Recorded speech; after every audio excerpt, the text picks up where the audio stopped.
Alright, should be all set here. I'm already sighing. This is a big one on the landscape. A lot of people have been talking about this in certain circles, of course. Most people are going, what the fuck is this? There are circles of people who are like, oh man, Monsters and Memories is coming soon, right? I think this is pre-alpha. It's not soon. What's up, Tim? I think we can... Wait, why did that turn off? That's weird. I know I turned that on. Whatever. I think this will sum it up right here. That's running at full frame rate, buddy. That's how fire animates in this game. So, yeah, this is, Monsters and Memories. This is very much... No! It's okay. Crazy man? You can't do that! Here, do this! And there's so many other poisons right now. So yeah, this is very much trying to be EQ1 again. Just modernized. On paper, that sounds amazing. Then there's one enormous problem. And it's probably exactly what you expect. They want $15 a month for this bitch. So right now it's in early access. Only in early access. This is a public stress test. I think it's pre-alpha is what they said.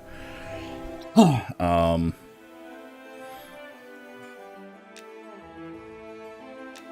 see what we got here. Okay, right off, this is a step in the right direction. This is the first thing I want out of an EQ like. Even if they're not selectable yet, they have them on the list. We know what's coming. Just tons of races, tons of classes. When it comes to these games, fuck balance. I want options. I want there to be so many classes that there's no way you know all of them, right? Like, I can't stand these games that are like, oh man, we're just like EverQuest. You boot it up and it's like 3 races and 4 classes. You know? This is more like it. This is looking good. Looks like all the classics are the ones that are immediately playable.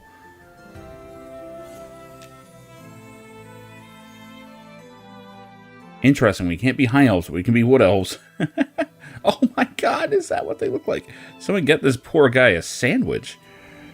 Are the females just as... Yeah, they are. So I guess they're going for the whole live thing, but they just look like they're starving. Holy shit. What ogres? Yeah, that's what I'm talking about. Hell yeah. I miss just fucking ogres as player characters, right? Halfling, wow, they're tiny as shit. Like, seriously tiny. Goblins? Same height. Fuck yeah. Oh god. It's hideous. I'm in love. Anyway, gnomes. Gnomes and halflings. Okay. That's fair. Man, who out there really likes gnomes? Halflings, I get. You know? Dwarves, sure. But gnomes? Come on. Of course, humans, looking blocky and normal, and why am I getting screen tearing? I know VSync was on. Whatever. So I'm going to be super original and probably just go like human fighter. Oh, wait! All the classes are in? Oh, they're only grayed out because of race. So it's only the races that aren't all in. I do appreciate the Wood Elf uses leaves for underwear. That's a good classic choice.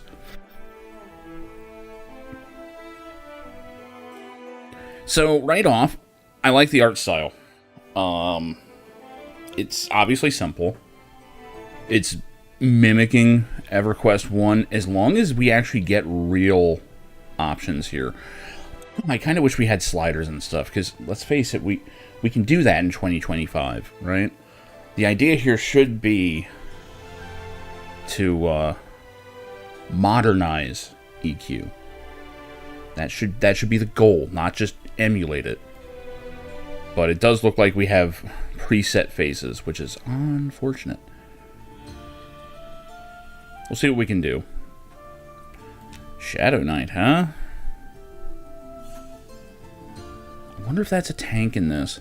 Do we have, like... I mean, there's no class breakdowns or anything, which is unfortunate. Can I be an agnostic paladin? Yes. Alright. Alright, you know what? There might be something to this game.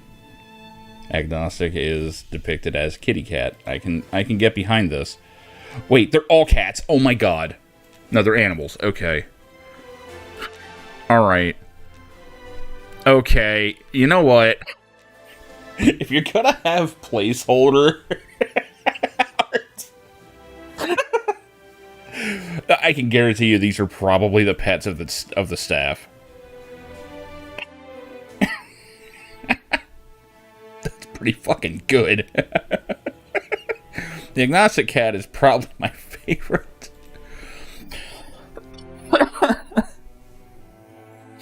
Shit, they actually did something right off the bat. Man, okay, so if this is a hint of like the sense of humor that these guys have, we might be in for something rare. God of Plagues. I believe it. I believe it.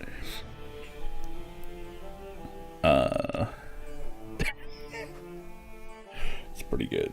It's pretty good. Oh, I know if I go Paladin, it's going to be a slow experience. I'm hoping Shadow Knight's kind of cool, though. Shadow Knight sometimes is, sometimes isn't. You never know. But there's no breakdowns on what they can do. So we have traits and stuff. Interesting.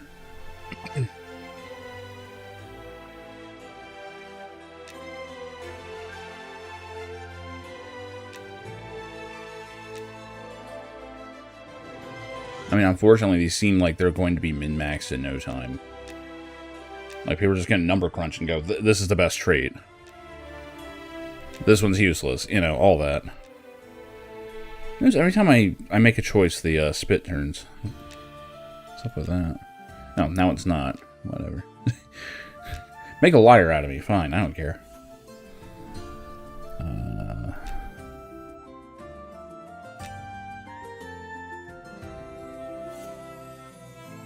So you got a major, a minor, a major non-combat, and a minor non-combat. Okay. Now, anything to make character creation something, you know?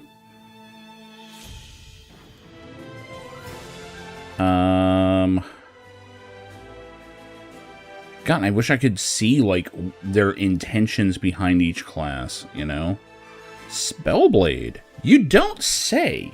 We don't see Spellblade much.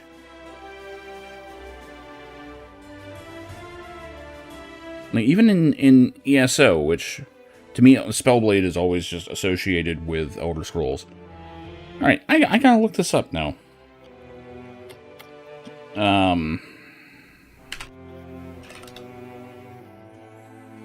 Do we have... Yeah, okay. Jack of all trades, of course. Archer, just straight up Archer, not a Ranger. So, Archer and Ranger are two different things. If you just want to do a ton of fucking damage, go Archer, I'm guessing.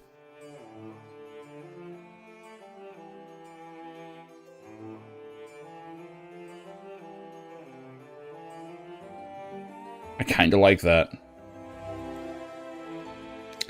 Beastmaster, two-fisted melee combatants who drop on have powers of animalistic spirits. But do they have pets? Yeah, okay, they do. So we've got a pet DPS, like a pet melee DPS. Love it. Cleric. Why do so many games don't... They don't want to go Cleric anymore. I blame WoW. I always like the idea of clerics in chain, you know? If you go back far enough, it's plate. Druid. It's probably what you expect. I'm pretty sure shapeshifting is in. I saw someone doing that in a video once.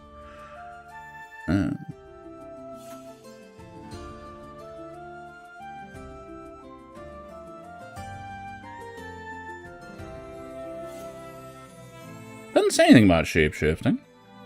Or I'm just missing it. Does say that they can solo. A cleric may find difficulty adventuring alone. There you go. Yeah. This ain't D&D where they're gods. Elementalist, I'm guessing that's a nuker. I'm probably going to get timed out on character creation. Why does the launcher stay up? That annoys the shit out of me. Elemental Companion. Okay, so this is a pet caster. Gotcha.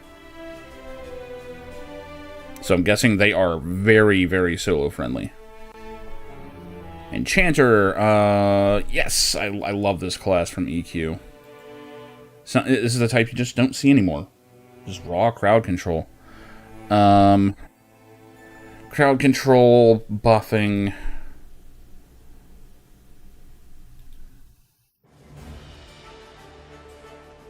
Fighter. How do they treat fighters here? Some games actually make fighters, like, very group dependent.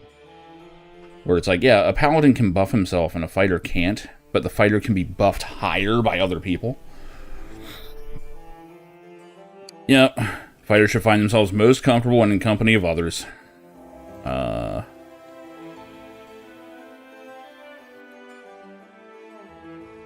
Inquisitor. Anti-Mage Knight. Okay.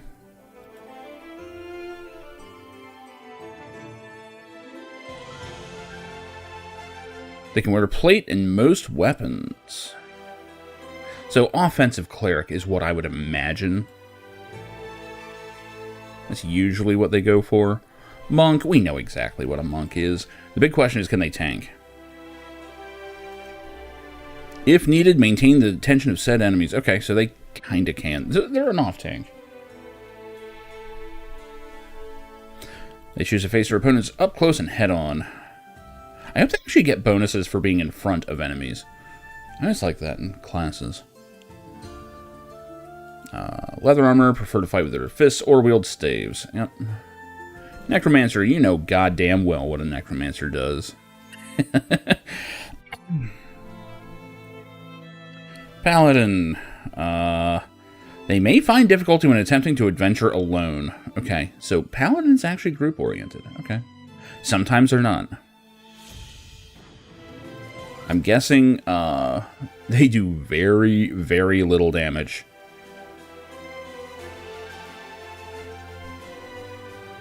Ranger. Chain armor. Okay, what sets him apart from an archer? That's what I want. Able to cast spells. Okay, so they have spells where archers, I guess, do not. Ranger most commonly takes the role of melee combatant. I'm willing to bet most people don't see that coming, even though the art has him using a bow and arrow. Come on. They're quite capable of supporting their party at range or with magic. No real mention of whether or not they solo. I imagine they can. Most of the time, Ranger is a pretty good solo choice, but I don't see anything about a pet, though. They may not get a pet. Rogue, you know damn well what a rogue is.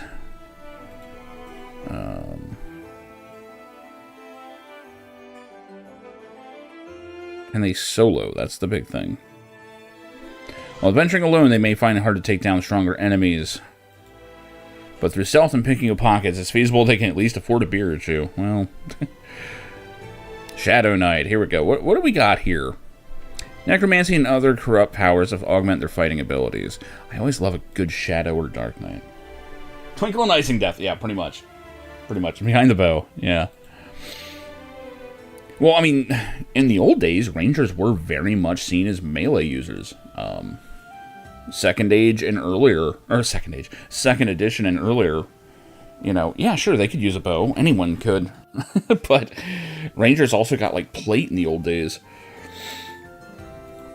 And that's because, you know, Ranger back then meant Aragorn.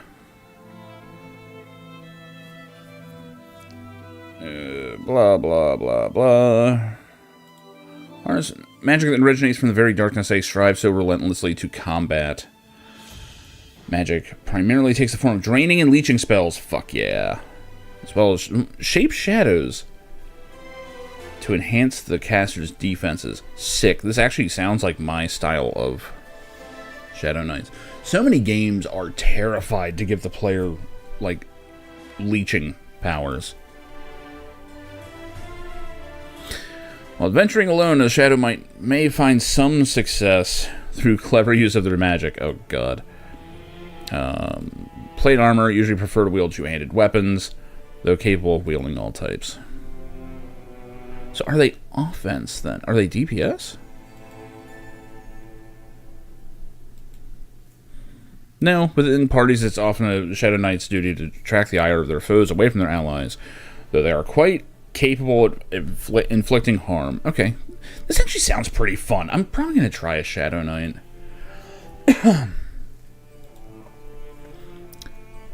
Shaman. They take on a supporting role. They can summon bestial spirits. They have regenerative spells. Yeah, this is a shaman. That's a shaman-ass shaman. Spellblade, this is the other one I wanted to see. Scholarly warriors who combine swordplay and spellcasting.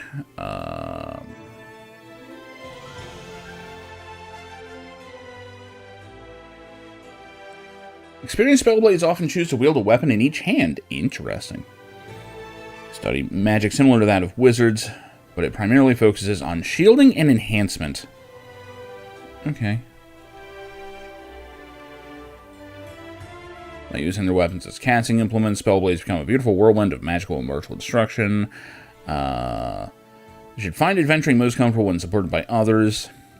Within a party, a spellblade is above all else a honed implement of destruction, though they may take on a more defensive role if needed. This is one thing that I do like about EverQuest classes, is they kind of are multi-role, but they're not equal. Where it's like, well, I guess the Spellblade's going to have to tank, you know, until we find someone better. I always like that. Wizard. You know damn well what a wizard does. Okay, cool. Shadow Knight? Shadow Knight sounds dope. I'm gonna try it. I'm surprised it hasn't logged me out. Some of these games are kind of dicks when it comes to that. Oh, we got the woolly style skin tone number here.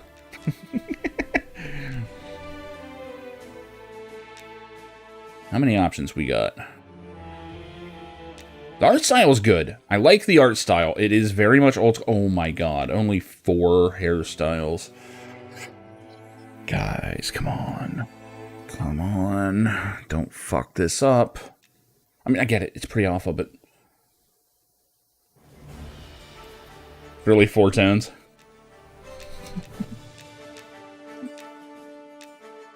I mean...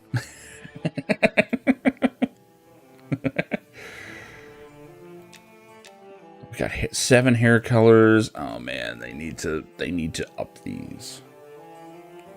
I mean, the character creation alone is a major part of this, right?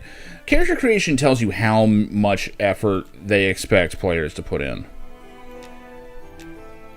Right? If there's like no customization, they don't expect their players to care, which means they're not going to care.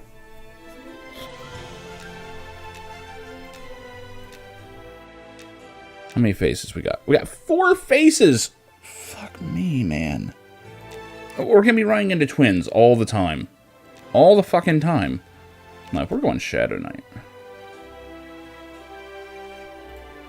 Shadow Knights need to be as pale as possible. That's just how that is. Yeah. Pretty much. Oh my god. This is gonna be rough.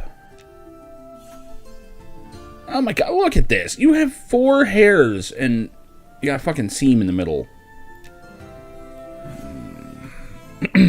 Pre-alpha, pre-alpha. Is it a pre-alpha? I need to confirm that, because I'm going to be saying that a lot.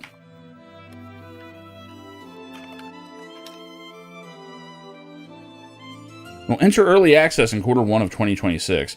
This should not be an alpha then. It might be an alpha, and definitely not a pre-alpha.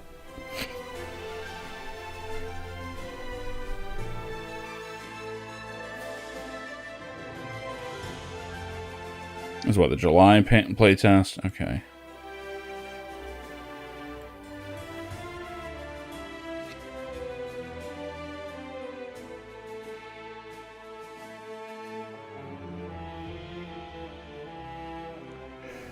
I want to make sure that we are stress testing. It's also an interest test. Ooh, it's not going to be on Steam. Man, these guys are just allergic to money, aren't they? Fuck. Here's the problem. This is going to be a group-centric game. I'm already calling this. Like, I haven't even seen it yet. This is going to be a very group-centric game. I'm already seeing multiple roadblocks to actually having a population. 1 monthly fee of $15. 15 full bucks. It should be no more than 10. No one does a sub fee for 10 anymore. These guys should. Okay? They absolutely should. Hell, I would say 5. Get asses in seats, but keep out the riffraff. $5 alone would keep out the undesirables. It would become a selling point of the game. Yeah, 15. 15. That's more than Final Fantasy 14. That's insane. Like, you're on crack. And this is the first thing I say to any sub-cost game, and I don't mind paying a sub fee for a good game, but we're not going to get a good game because there's going to be no fucking players. There's only so many enthusiasts for EverQuest-style games. You need to be getting people into it, not just relying on people that are already into it, because they're already fucking playing EverQuest. And there's like 100 free options of that. I didn't want to rant this early on it, because I haven't even seen the game yet, but I'm just saying, you're not going to have a healthy population with that kind of sub cost. And is my filter not working or something? What the fuck is wrong with you?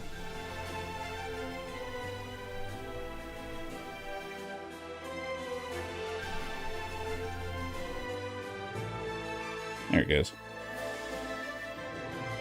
And now then I just have to turn it off and back on and the noise removal works. Anyway.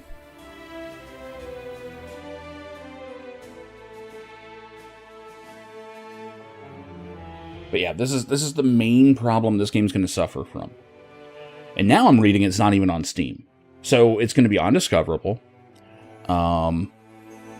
Yes, this game is going to be a $15 sub cost when it's out. Or when it hits early access, even.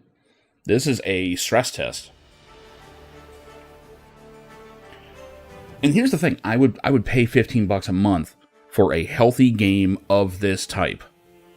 But we're not going to get a healthy game of this type at $15 a month. I'd love to be proven wrong. Unfortunately, I'm never wrong, so, you know.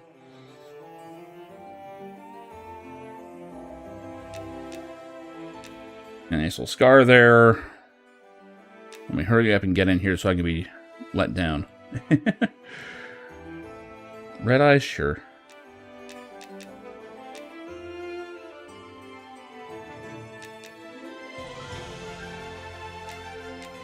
An eviler. So I guess this is firmly an alpha then, at this point. Character customization is just not there. 4 faces, fuck off. No sliders whatsoever. What year is it? Okay? If you're gonna modernize EQ1, modernize it. Right? It doesn't just mean smooth animation or, you know, modern control. Give us the actual shit. You're trying to charge $15 a month for this? This needs to be greatly expanded, if not completely overhauled. The graphical style looks great. I like the style. But the options are not there. And yeah, I'm going to be critical as shit on this.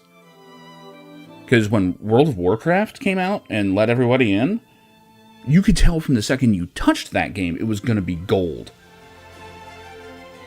From the get-go. We were like, yeah, this is a fucking premium MMO. This does not have that feel. Now, back in 99, you know, when you booted up an MMO, you know, whether it was Ultima Online or EQ, I wasn't there for EQ, but it was a similar feeling. You know, it felt like there was money in it. You were like, oh my god, this is the future. This is not the future anymore. This is a throwback. Warcraft was overblown as an RTS. Don't get me wrong, it was very, very popular. World of Warcraft blew it away. Like, routinely, if I'm talking to people, like I had someone tell me the other day, oh yeah, I played the very first Warcraft. I'm like, oh yeah, orcs versus humans. He's like, what? No, the online one. I'm like, that's not the very first one. Like, no, wrong. Character, or the random name generator kind of sucks. Some of these are doable, but mostly not. Oh yeah, I need stats. We cannot recommend stats, apparently. No, it wasn't even a second or third. Yeah. There were tons of them. Split it between strength and stamina. Do I need intelligence? We've got magic. I don't know what these stats do. I'm probably fucking this up. Oh, 20 is the highest we can go? Okay. Then we'll max strength, stamina, and intelligence. And hope I didn't just fuck this up. Fortitude, probably a good call. Minor combat. Oh, these are actually different. So we have skills. Awesome. I like skills. I like using skills and watching it go up. Makes my dick hard. Defense, that's nice. Oh, and it makes it go up faster. That's good to know. Vocation, shieldman, swordsman. Offense in general. See, what's the difference between offense and slashing?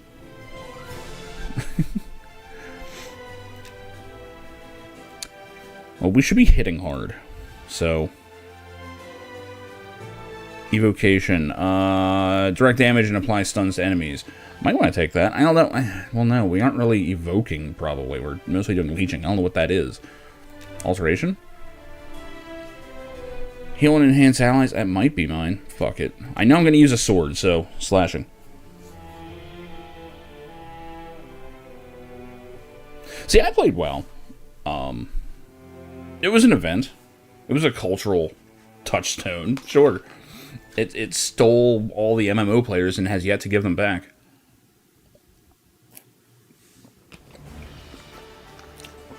Funny enough, EQ1 still has a dedicated fan base. Which you would think this game would be trying to aim at. And I think that's all they're aiming at, because this sub fee is not going to get people in. Major non-combat, huh? Crafting nonsense. Endurance. Consume food faster. Forage. Iron lungs. Jesus. All these have, like, negative things. Fine, we'll be extra hungry. They really want you doing other stuff. Tavern regular? Alcohol tolerance. Fuck yeah. I'm not reading the rest of this shit. That's my crafting. I'm crafting up a hangover. Masterclass. Choose your faith. This is still my favorite thing in the whole thing.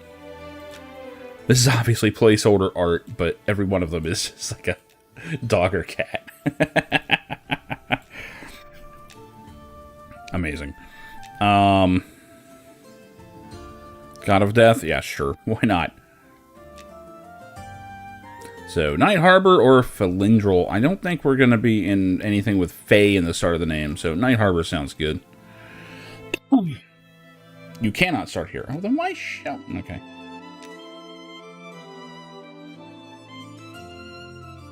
That's a hero. Alright, let's see what we got. I'm going to straight up say it. I kind of have low hopes for this. I don't know that this is going to be the MMO savior people want it to be. I mean, I'm all for a cheap, indie-style MMO to take the world by storm. But when you're charging $15 a month and your customization sucks ass, it ain't gonna happen. And the customization may change. Like, this is alpha. I can guarantee you that price tag is not going anywhere. And they probably are going to charge box price too. That's my guess. I don't even know, but buy to play is totally legit. I still think that a $5 month fee would be shockingly effective. I think you would get so many people on board. Because it isn't that people want to play for free. They just don't want to get ripped off. Alright, this is very EQ1 start. There's a lot of people right here. Yeah, I just don't see success with it. Okay, so why is this game having stuttering?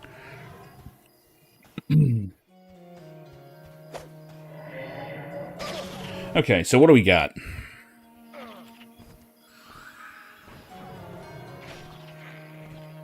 Look, sit, walk. Why do we have a giant thing here? I get it. They're going for EQ1, but it's there's no tutorial of any kind. Makes sense. Is that a pet? I think it is. A watchman. Can I hail?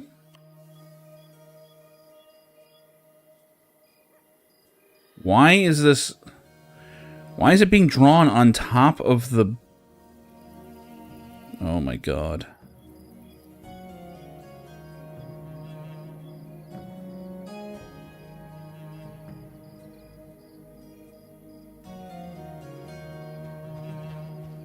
Okay, so...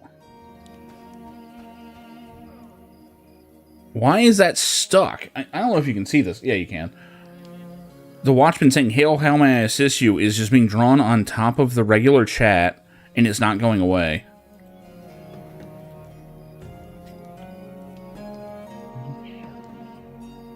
Is this thing even in alpha? I'm not sure that it is. Cool, well my chat's fucked. I love it. Good job, guys. Seconds into the game. Seconds into the game, and it just feels undone. And I get it. It is undone. Okay, can we con things? I can't read it because a watchman is over it. And if I mouse over... Okay, it's a second window. Why is... Whatever. I don't even know why. You would likely be defeated in battle. Okay, then I won't fight the fire... Whatever the fuck. Do I have any abilities? Alcoholism. 25 out of 25. Well, I mean, the math says I'm one whole alcoholism. I don't think I have any abilities. I can't seem to tell.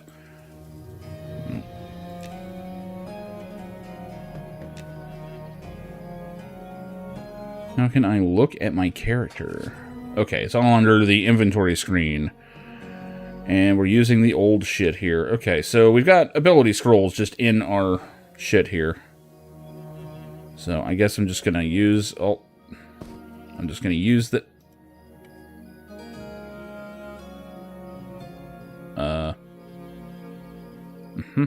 Okay, so the first thing they need to update is the UI, because this is not 1999, people. They need... The point of this game should be to modernize the EverQuest 1 experience. It's already not doing that. I don't see where this game exists. Training spellbook. Okay. Can I equip this? Do I need... No. It just needs to be in my bag, I guess. Wow, that is laggy as shit. What if it was? What if it was? Okay.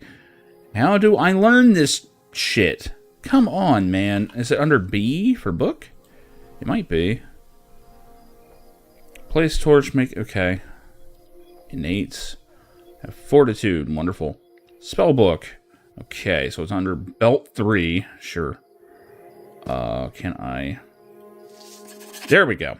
I found out how to scribe the fucking...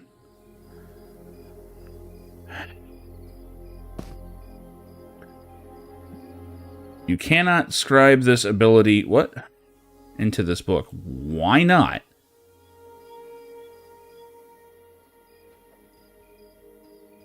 Shoot? Nope. Can't do that. Slam? Want me to shoot it? No. You want me to pass it? No. Want me to taunt it? Want me to slam? I'm sorry. Okay. So what do I do with these? Fuck's sake. Okay, you've been summoned to the Concourse of Souls. Shows note to Xavius Death Whisper at once begin your training. Is in the mountainside of the Necropolis. It is accessible through Sage Side. Simply enter north. Head north before you enter. Oh no, there's going to be no map. I'm already calling it.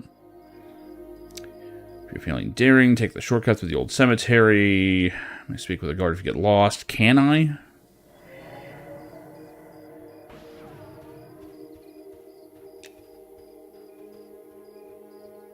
You say hail. Great.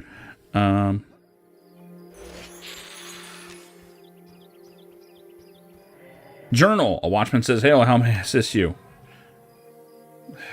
Am I really supposed to just, like, fish for keywords here?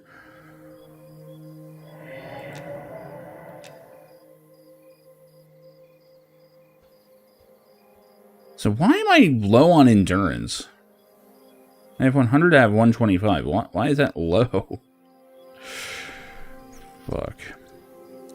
A trainee's candle. Great. It's not casting any light.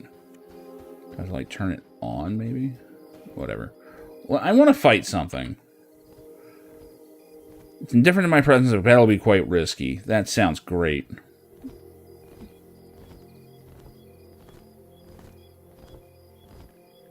Like to attack you, please.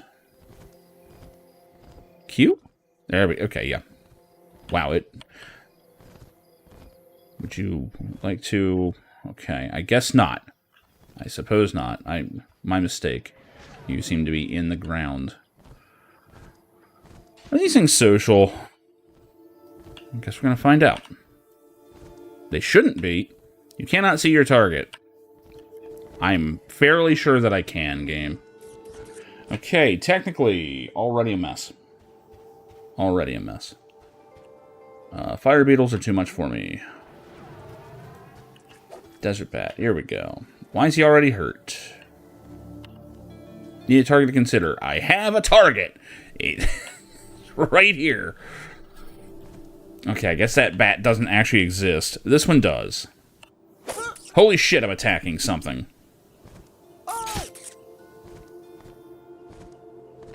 Would you like to keep attacking, please? There we go.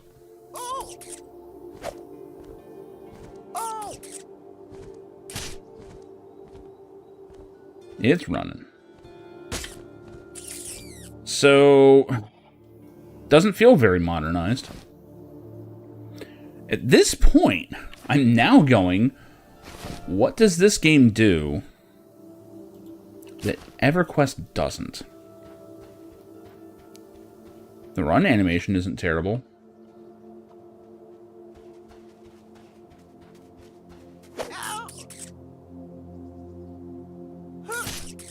Combat animation is trash.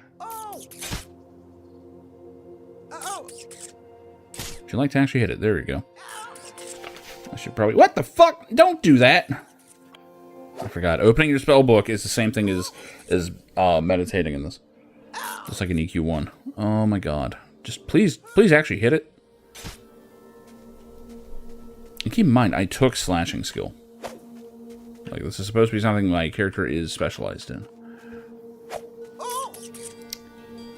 It's very EverQuest.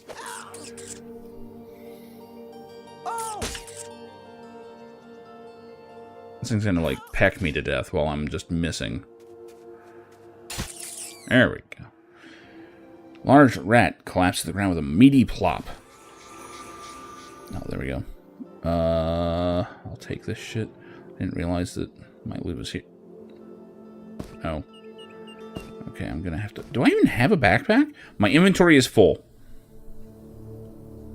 Inventory is already full. Mainly because I have these fucking scrolls, and I don't know what to do with them. So now we sit for, like, 5 minutes. So, right off the bat, not very impressive. Not very impressive. I'm not sure who this game's for. I don't see this winning over EverQuest players. I don't see this in, like, bringing people that have always wanted to play EverQuest into an EverQuest experience. I just don't see it. I do not see it.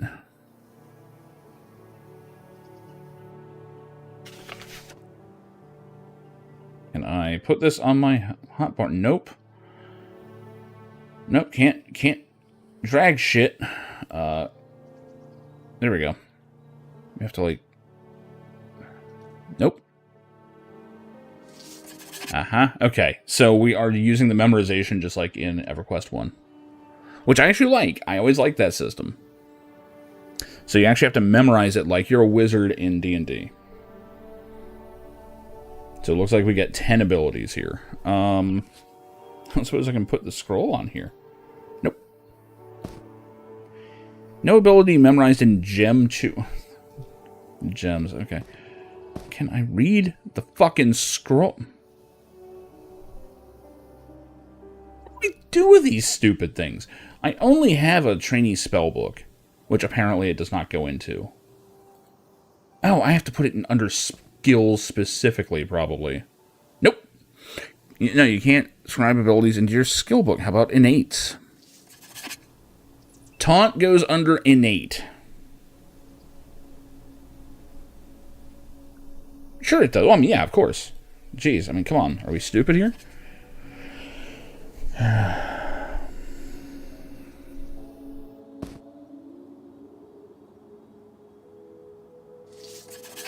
Slam also innate. I'm guessing all these are considered innate. So what's Fortitude do? I can't seem to actually read what these do. So slam, we'll put it over here. Hopefully this beefs up the combat a little. I'll put you over here, because I imagine that's a buff. But it's an 8. Whatever. So draw strength, I'm guessing, is going to be a combat opener. It'd be nice if I could see a description of what these are. I'm trying right click, I'm trying middle mouse, I'm trying all the different buttons. Nothing brings up... Oh, cool, I on-memorized it. That was good.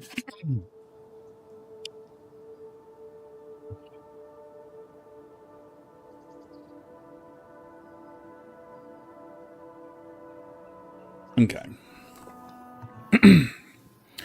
So from here... Okay, it looks like if I hit 1, I should do the ability. This ability is not available right now. But it's right there. It's on my bar. I should be able to... No? No? Okay. So I guess that's a passive. Okay. Let's go pick a fight with something that everyone else wants to fight. Oh, well, that's screen tearing. You guys can't see it, but I can. VSync, No, it's... VSync is on! Oh, boy. Quality level... Whatever. Compatibility, performance are recommended. There is no actual quality. Probably says something.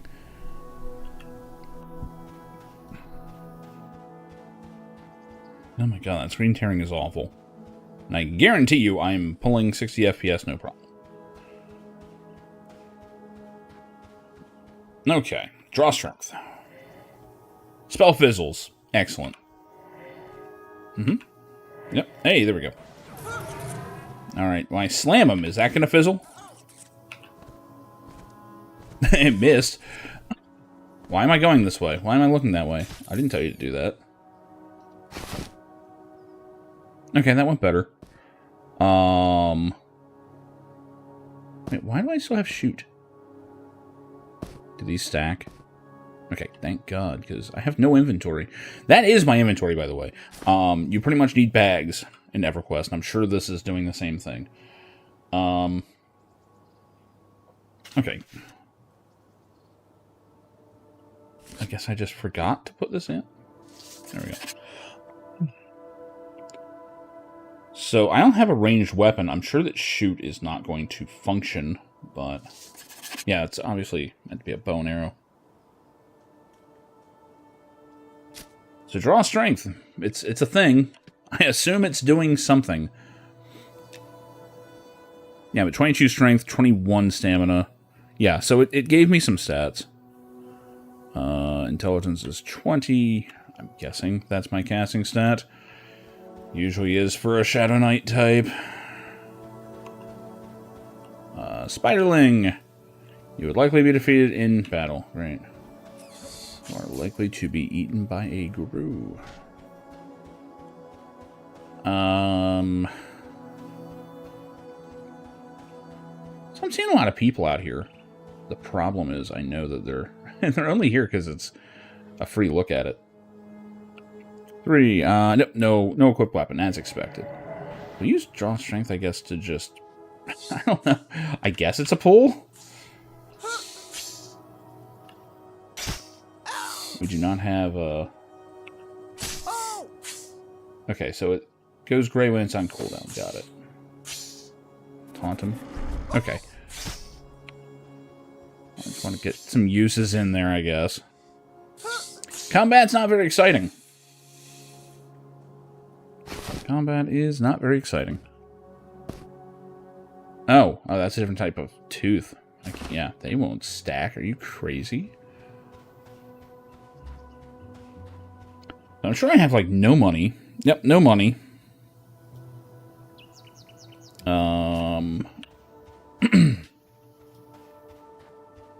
Like, I really don't know what I'm supposed to be doing. Like, I know that they told me to go talk to someone. I don't know where any of those places are. M pulls up a bunch of nonsense I didn't ask for. I'm sure that there's no map. I'm certain there's no map. Because EQ Original had no map. So far, this is feeling like it's emulating all the stuff of EverQuest that I would not want to do.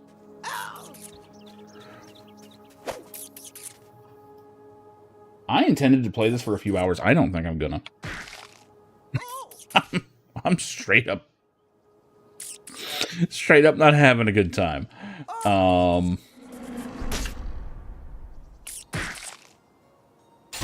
I can think of like 5 different games I'd rather be playing right now.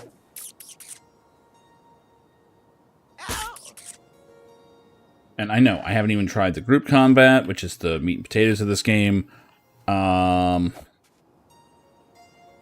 Here's a problem. I played EverQuest. I know what the group combat's going to be. It's going to be old. It's going to be painful. And, I'm seeing no improvements. Right? I'm seeing no improvements over the formula. Which is unfortunate. In fact, I'd rather play EverQuest.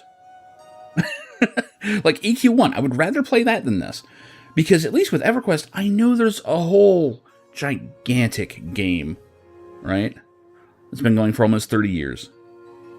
There's tons of content. There's tons of stuff to see. There's all kinds of history to it. This game has none of that. I don't know how big this is. I think this goes up to level 30 for this this stress test. Now, I will say, servers seem to be chugging along just fine. There's a lot of people in this starting area.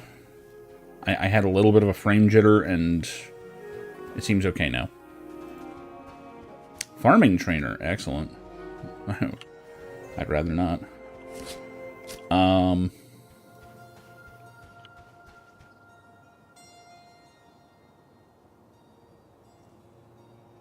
I guess this is just like a farming area. Okay.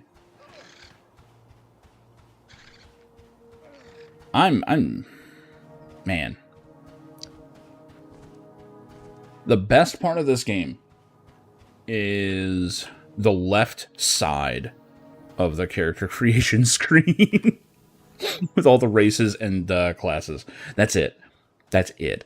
I'm not seeing anything else so far. They've not addressed any of the issues, at least this far in, that I would like to see addressed. Namely, you know, like, where do I go? What do I do? Who do I talk to? You know, and I get it. You're supposed to go around hailing every single NPC and trying keywords and asking for quests. And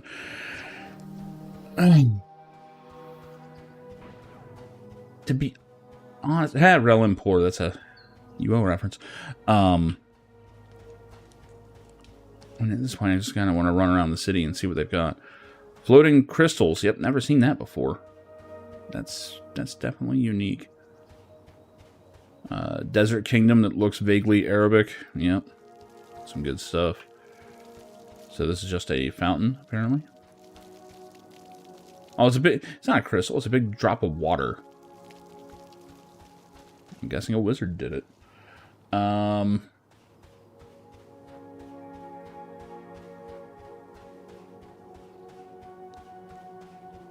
Red Mantle Guard.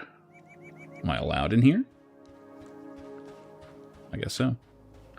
Don't know who the Red Mantle is. I'm sure they have a backstory and stuff.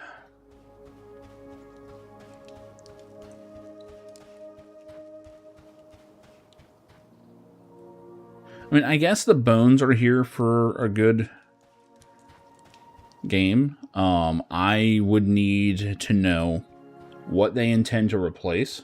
Like, what is a placeholder in this, right? Character creation, if that is a placeholder, good. If these animations are placeholders, good.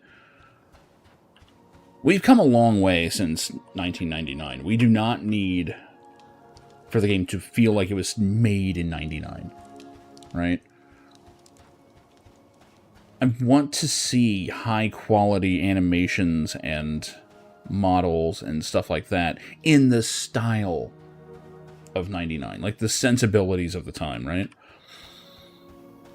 I'm not seeing it. Not sure. I mean, look at this. There's like no shading. Am I indoor or outdoor? Doesn't make a difference.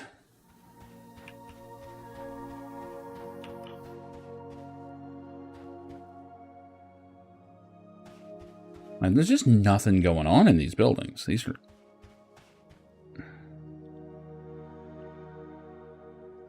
Hell, nervous. No, I think that might be a player. Yeah. I would say that they got the font right, but the outline is like fucked up anytime it's over something, so they didn't really get that right. I'm scrounging, man. I'm scrounging.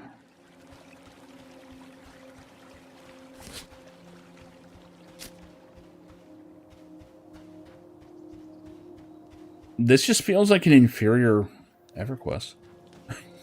Like, the only thing it has over EverQuest, this is the only genuine thing I can see, is that its network functionality seems to be very good. People aren't rubber banding that I can tell. There's no considerable lag when you try and do things. Items kind of do.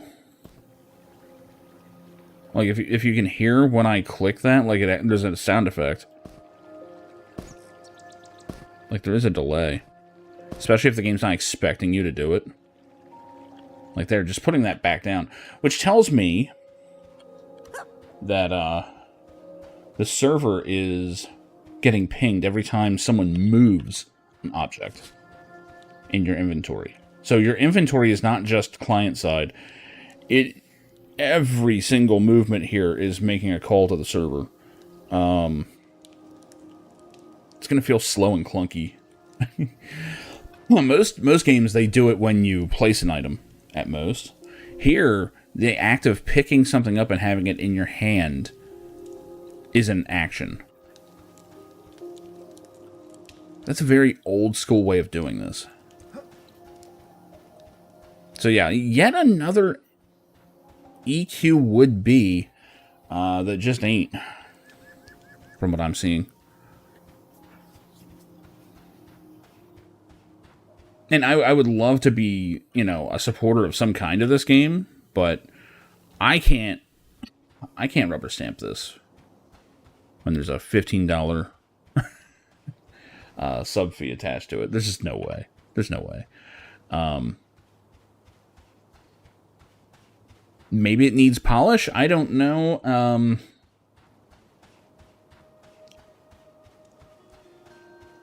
I don't know. I'm not feeling it. I was kind of hoping to dive in, see if anyone was doing some grouping right off the bat, and I honestly don't think I care. This guy's just getting chewed on by a jackal.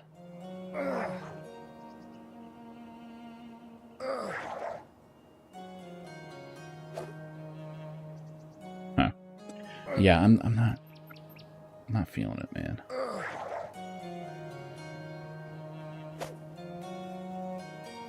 The idea of this game is fantastic. I have zero faith in it. As things are.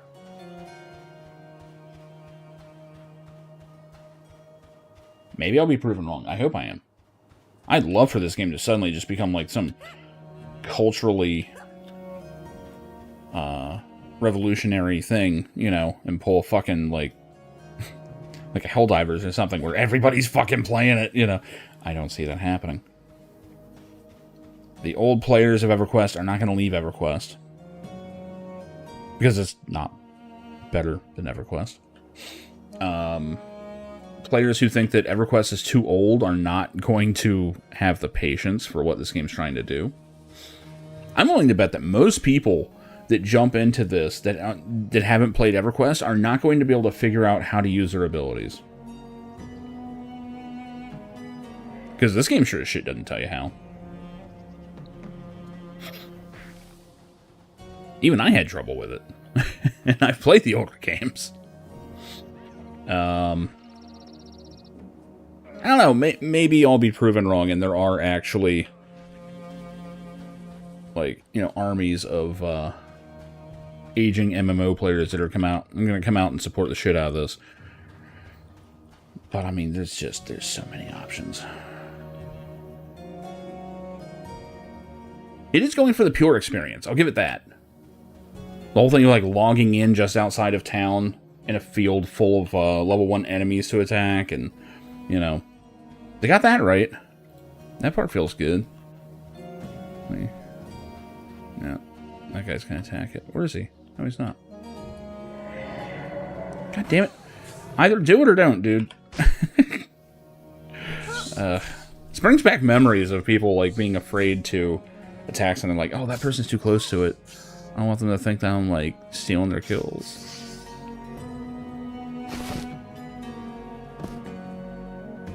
But yeah, the laughable inventory, which might actually be, I don't know, 8 spaces. Is that what EverQuest had? I could be wrong. But yeah, you actually have to equip backpacks and bags and stuff like that.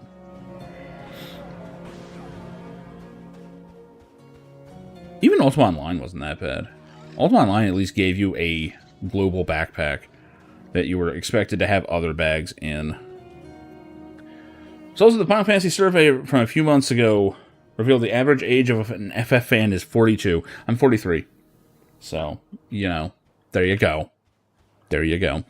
Well, I mean, here's the thing. Growing up, you know, it was the kids that were a few years older than me that were into Final Fantasy, like hardcore.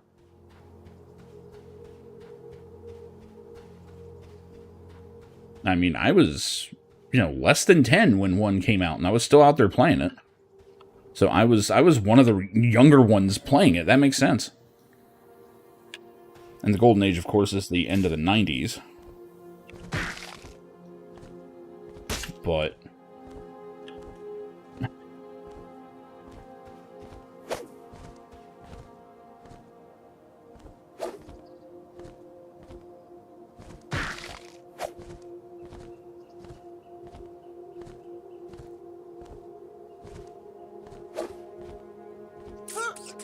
my god. It's also very floaty. I can't really tell where the enemy is on the screen. Especially when they're flying like this. Like, I was kind of under him there, but it still gave it to me. Everyone's reinventing the damn wheel these days. No one is willing to put faith in what worked.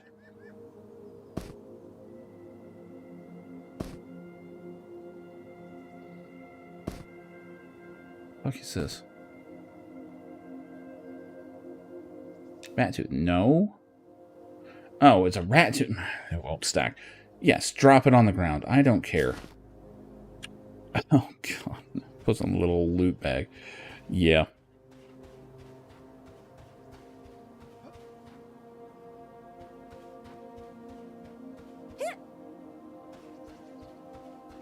Yeah.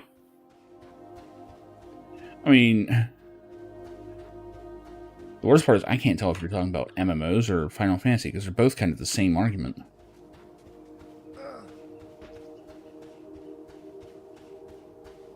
I think both camps just want the stuff that worked modernized. That's all we fucking want.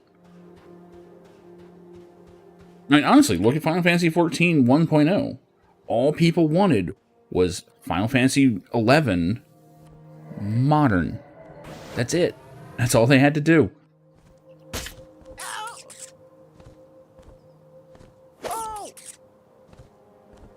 And they threw everything out to try and make something brand new. And it was just inferior in every way. Now, this game's very much trying not to innovate. I can already see that. And I've seen a few videos of, like, the group combat. It's exactly what you expect.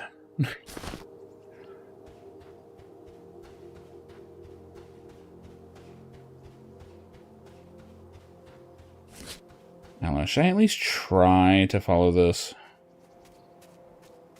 Sage Side. Head north before you enter Salt Breeze Park. I don't know what any of these are, and there's no map in this game, so these names are meaningless.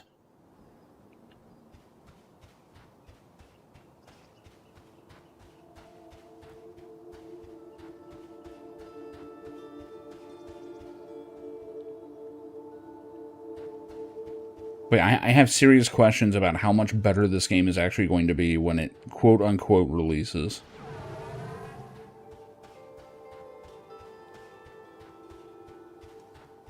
Maybe in time it'll be better. I don't know.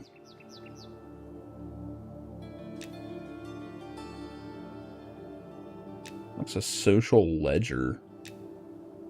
It's a group finder. That's not very helpful.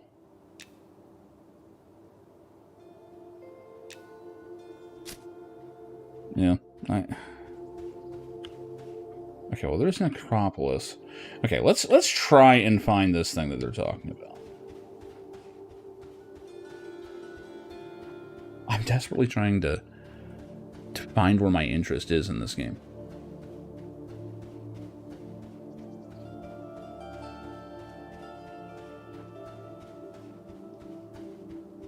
And from what I understand, I think this game is made on a severe budget, too, because I saw something where they were bragging that... Hold on, let me see if I can't find it so I'm not misquoting it here.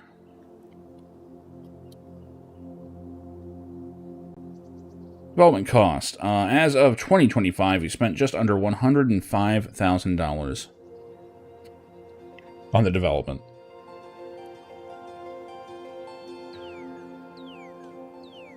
It was covered by the developers out of pocket. When it launches in early access, it will have a $15 monthly fee subscription. There's no microtransactions. Woo. They plan to be transparent about their costs, including breakdowns of expenses and future plans.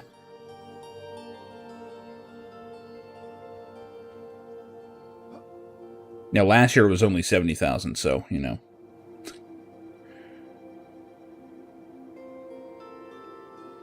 I have serious questions about who's making this.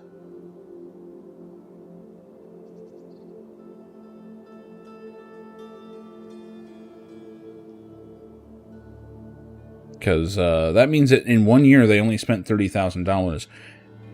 What's their team like? Do they have a team? Or is it one guy who's making less than he would at Walmart? Actually, he's not even making anything, because they haven't... I don't know if they've sold anything yet.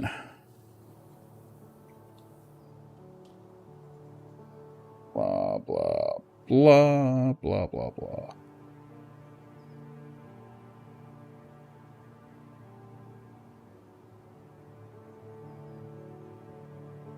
Focuses on providing a demonstrably... How do you say that? Demonstrably viable game first and foremost. So apparently they've taken no funding yet. That is interesting.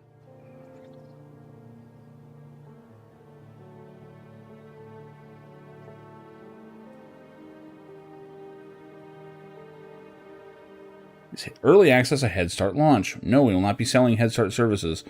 You didn't really answer the question there. Why are you choosing to go into early access instead of just finishing the game? We have a volunteer team working on Monsters and Memories. They're large, expensive, and difficult to make.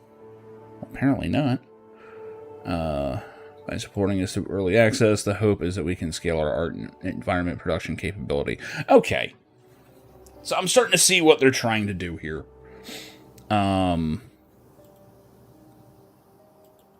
As our subscriber base grows, we can begin to pay some of our team members. There's so many ways this goes wrong. There's so many ways this goes wrong.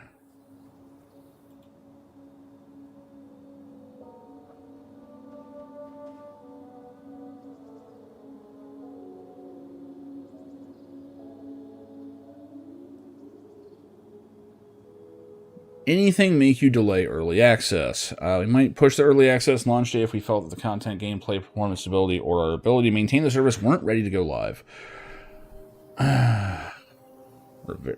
We'd be very open about the state of things and our plans to fix the issues. Okay. Man.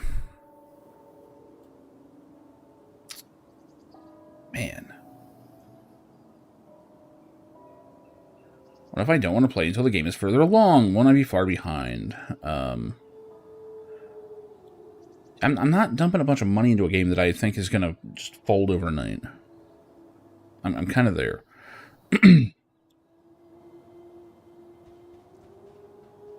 We're releasing a fresh server or servers where all players can start on equal footing. No. No, you won't.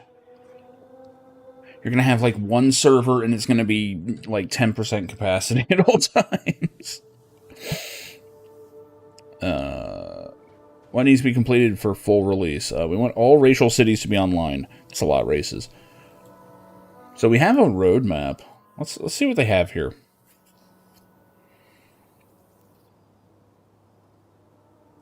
So proof of concept is still being developed as of this year. Q2, closed alpha. Q3 to 4, closed beta. Okay, so we're still in a closed alpha state. Very much. That's heartening. Because, man, this thing needs... It needs a lot of polish. A lot. If this really is super early, then this is impressive. For what it is. It ain't a game yet. Like, this is not ready to sell. So, I don't know. On that level, maybe they're okay.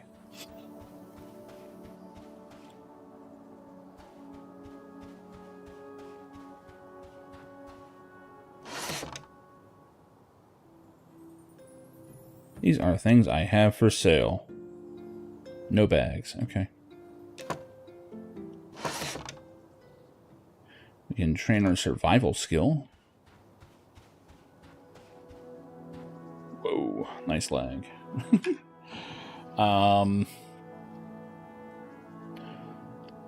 So Q3 to 4 is when they say they're going to do the final testing and polish for early access. Okay. All right. The main concern I have... I mean, honestly, if this is the roadmap, I guess they're on track, right?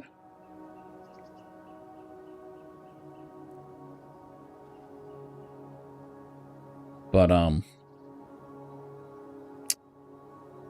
my main concern is that this is currently a game for nobody. And they're trying to charge a premium price for the privilege.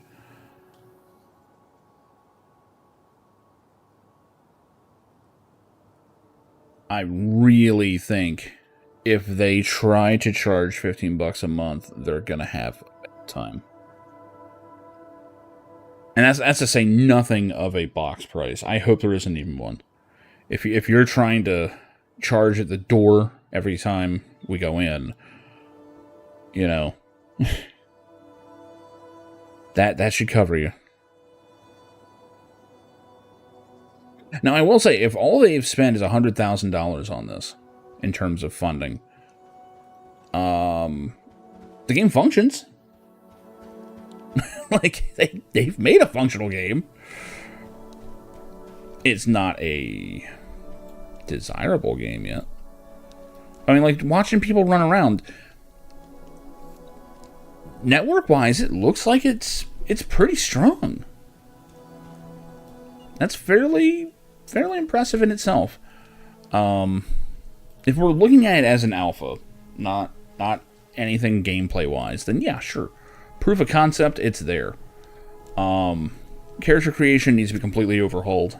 that is going to be unacceptable for a sub game in 2026. It's not even a 2025 game. This is next year they're talking about early access.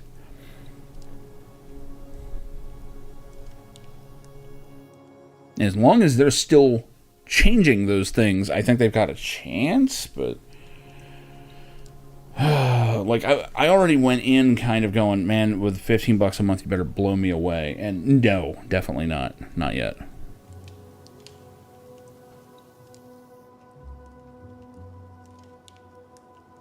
How do I level? Is there lobby quests or do I grind?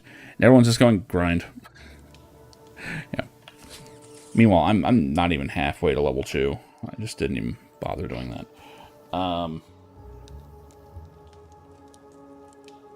I don't know, man. I don't know. I hate to say it. Call me unimpressed for the most part.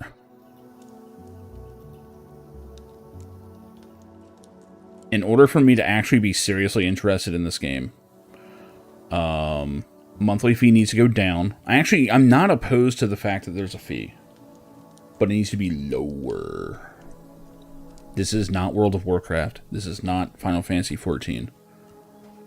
This needs to be cheaper than Final Fantasy XIV sub. And I'm talking about the one character sub fee, because that's really all you need in 14. At most, this should be $10 a month.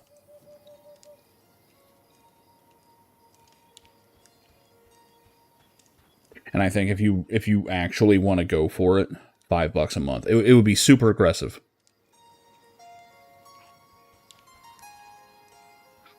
Because you need numbers. This game will only work if you can log in and at any level range within, 5 minutes, most, you can find yourself a party.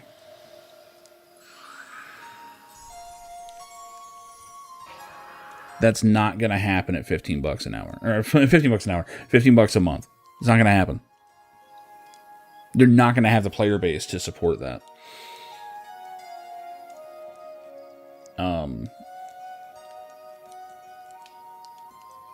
You can't recapture EverQuest like it was in 1999. Because in 1999, there was nothing else like it. Right? If you wanted to play an online RPG, you were either in UO or EQ at the very start. There were people everywhere on all these different servers. There were hundreds of thousands of people playing. There's a reason why people met so many people back in the old days through EverQuest, because there were that many people playing. These days, you're not going to see that. Not if the barrier to entry, or barrier to keep playing, rather, is higher than Final Fantasy XIV's.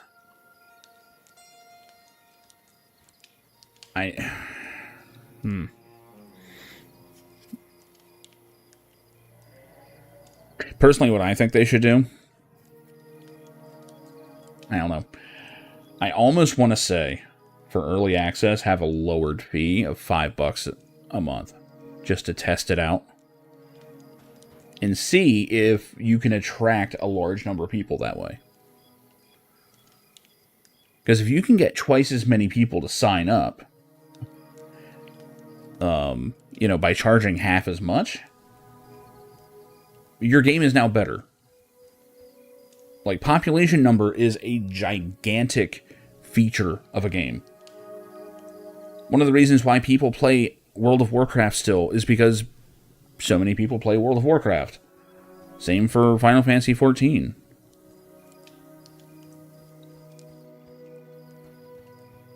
I love Lord of the Rings Online. Its player base is a problem. Because it's not very big. And the fact that I'm seeing so many people here at the starting area, I mean, obviously there's interest in this game. But right now the price to get to this point is $0. So, of course there's people here. I don't know. I hope these guys make it. I really do.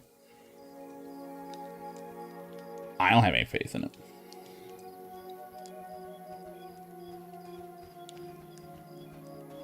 The concept's great, but I think they need a reality check on the price.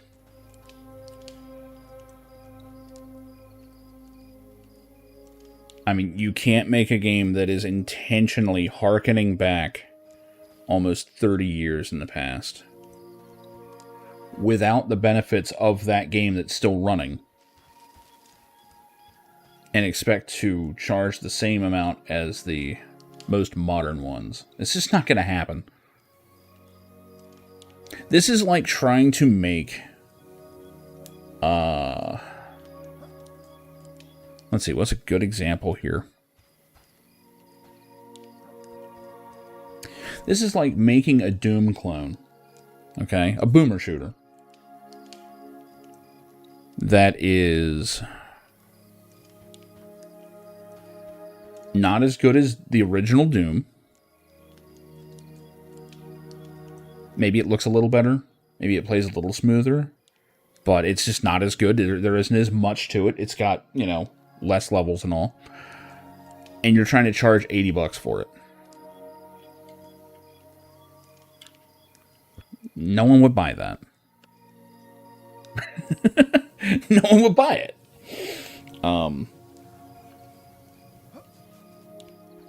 It's a major problem for this game. It's not going to go away. And I'm afraid that once they put that money on the gate, it's over. I don't see this leaving early access.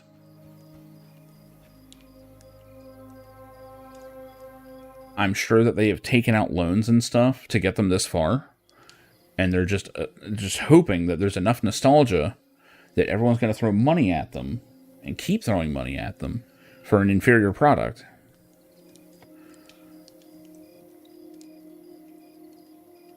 I don't think it's realistic.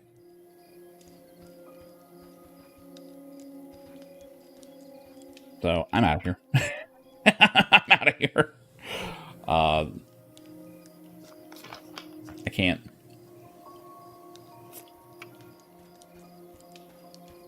Didn't even make it to level 2. Didn't even make it halfway to level 2.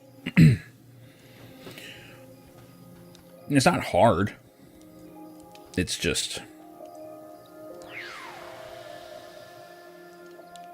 I've been down this road. I've been down this road when it was prettier.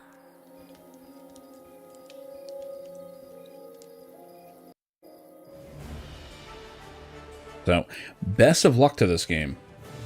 And I do mean that. Also hilarious. They have 3 servers up. One of which is a PvP server. Jesus Christ. Can you imagine? And don't get me wrong, there's people playing there. I've been seeing the Twitch of it, but... man, this game has got a long way to go. As far as the technical side of it, the servers seem to be pretty strong. Netcode seems good. That is one problem that EverQuest will apparently never be able to fix, is that its netcode is so old and so fucked up. You know, people are ice skating around, people are teleporting and rubber banding, and there's nothing they can really do about it. The game's just too old. Which is exactly why we need a game like this to just, you know, modernize it. But you can't just modernize the back-end stuff and, you know, hope to coast on nostalgia. You have to advance it. Like, this is a great opportunity to fork off of EverQuest in a different direction and modernize that style of MMO. Because people have been waiting a long time for that, and I just don't see it here. I really don't. Good try, though. You know, I hope they can do better. In the meantime...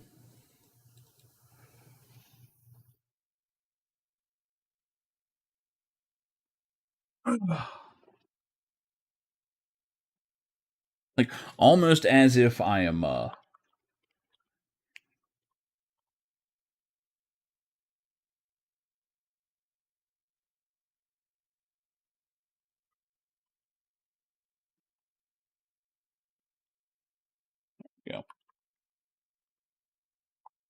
Almost as if I'm trying to kind of prove my point here.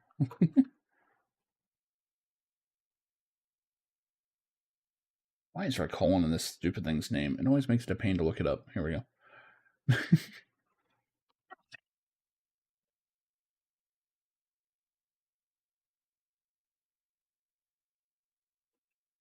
Now, I'm positive I logged out with a full inventory. That's my fault. That is absolutely my fault.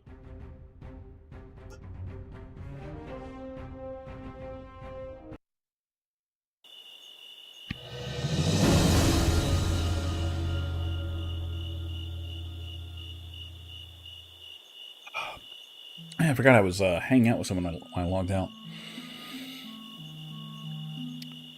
Complete the activity Card Cotton and talk about the weather. George Madler said, yeah, I expected old Count Eltabul's keep to be a lot more run down. It's infested with monsters, sure, but when those are cleaned up, seems like it'd be a nice place to live. Anyway, thanks for your company. So, I got textile creation experience. I'm sure at some point I'll use that. I suppose I could sell anything to you. Nope. So almost as a counterpoint, right? Because this is very much... This isn't so much an EverQuest-like. It's... I mean, it kind of does, but it also goes back to, like, Asheron's Call because of Turbine developers. But... Which I know very little of Asheron's Call. But this game is accessible. As weird of a bugbear as this game is, things make sense in it. Like, you talk to people, you know, they have conversations with you. You can do favors for people. Like, they don't like to call them quests, but they are. I mean, this calls them quests here, but... Let's see, I still need to drop some mantises, spiders, and I'm looking for 2 Fey Panthers. Okay.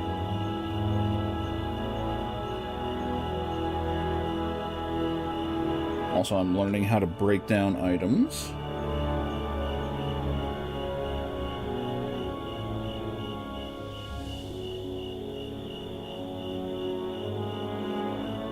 Now, where was this guy? Because this sword... I don't know if it's actually going to be better. Not really.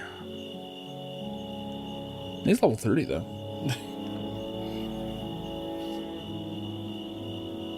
I think what gets my attention with this game... I should probably switch up just so that, someone starts yelling something dank in the chat. We're not in any real trouble. This game does something new and different and, you know, I would actually say fun. Like, there's some aspects of it where it's like, man, I wish this was a little more traditional, or, you know, it's like, man, classes would be fun in this. You kind of make your own class in this. You discover the classes and then learn them piecemeal, you know, which... I don't know, it works. It does work.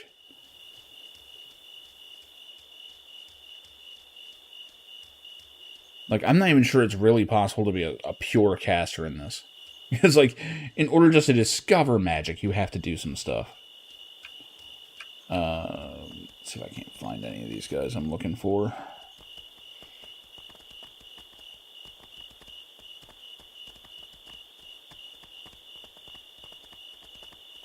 I'm not using anything wild in terms of,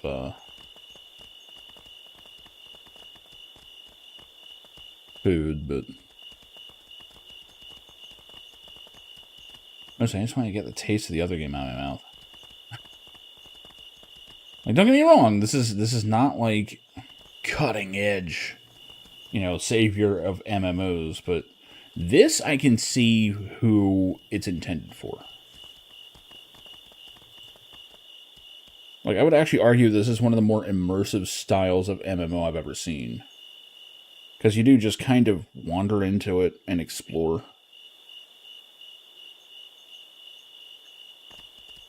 Yeah, I can fuck up a fire spider, I think.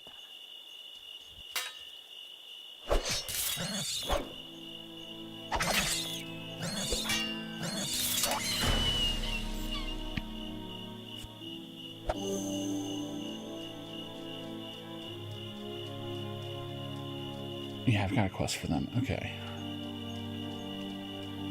So it is interesting that as soon as you hit the second zone of this game, you start seeing more traditional questing. Where it's like, oh yeah, and like, go fight this many of this. And I think they're repeatable, too. So if all you want to do is just, you know, hunt mantises all day, you can do it.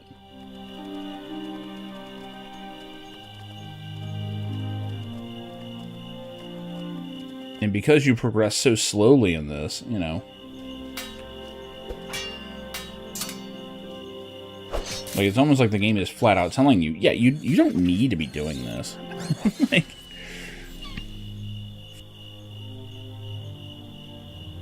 appear to be on fire.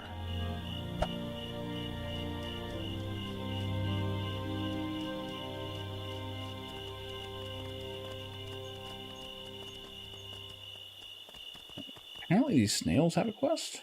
Okay. Do I have better food? Because these apples ain't gonna do it right now. My power regen is in the turlet. I have to go food shopping.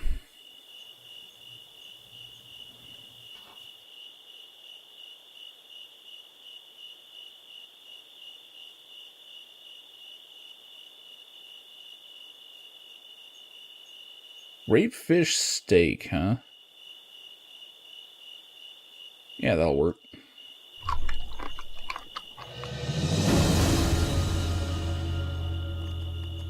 I swear I just heard the Popeye music in my head.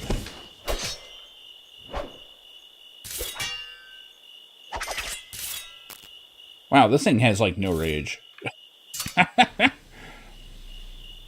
Alright, we got a giant snail hunting quest. I'm glad that there's options for that in this.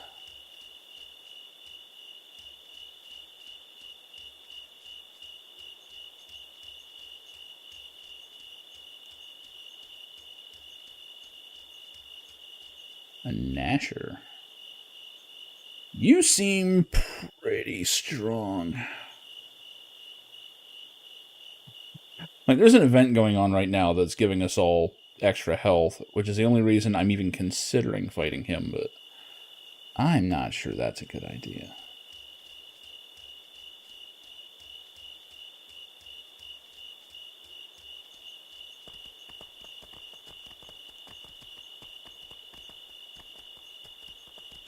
I think I'll stick to the things out here. I've got plenty of things that I should be fighting.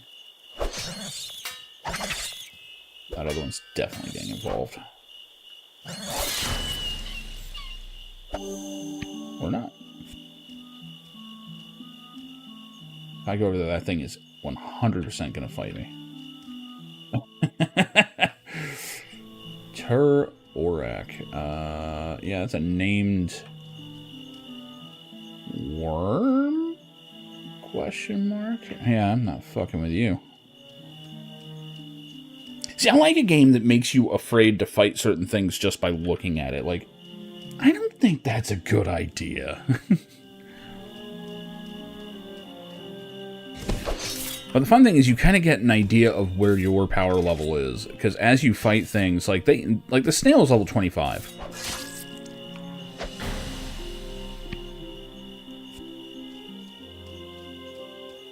Like, I can take these things out pretty easy. So I must at least be a 25. Now, I'm sure some things are easier than others at the same level, but... Damn it, I keep forgetting to use my main attack. Which is one of the reasons I'm running out of power. Also, the more I play this game, the more I actually appreciate its combat system. Even though I am not using everything at my disposal. Which is why my shield skill is so low.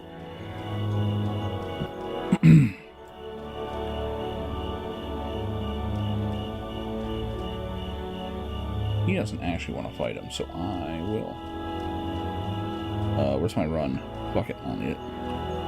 Come here, you shit.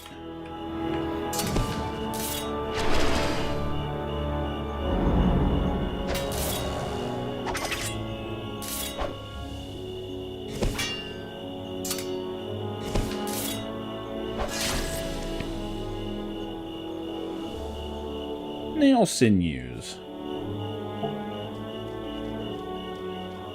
Slimy yet satisfying. Don't have a boar quest.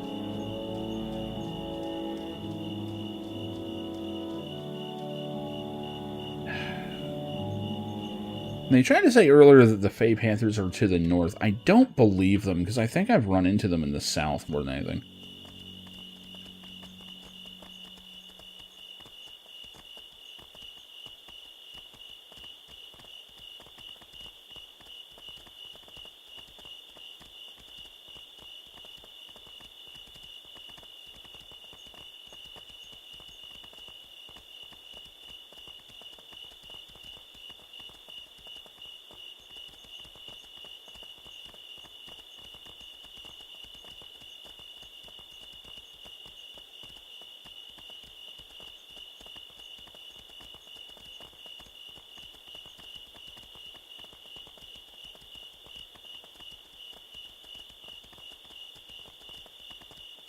Do I have wolves at the moment? No. Okay. Looks like I finished that earlier. Oh, but I can repeat it if I want.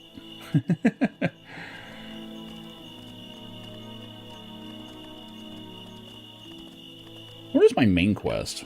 Where did that go?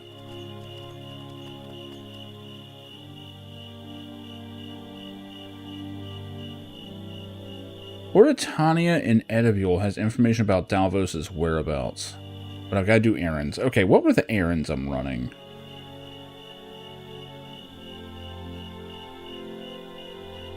I should at least try and focus on that. Spiders. Oh. Okay, then I need to go back north, because that's where the spiders are. Okay. Now that I know that I'm focusing on them, that's a little different.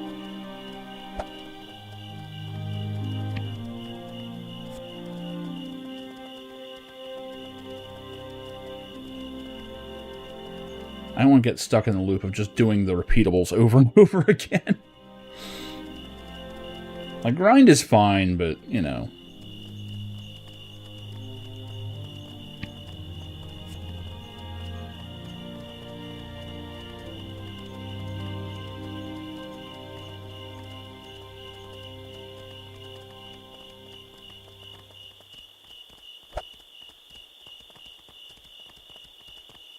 Which of these is better? Much faster. Oh, that one's just acceleration. Okay. Yeah, okay, so one is max speed. Got it.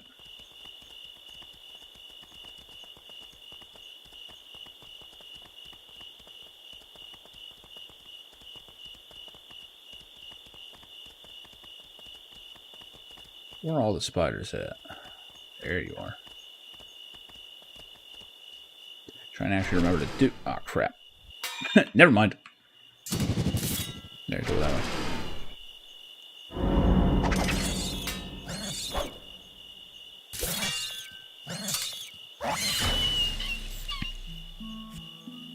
I still love the rage mechanic in this. Such a good idea. It makes even, like, trivial fights into something of a puzzle where you're constantly trying to keep them from using their big attacks.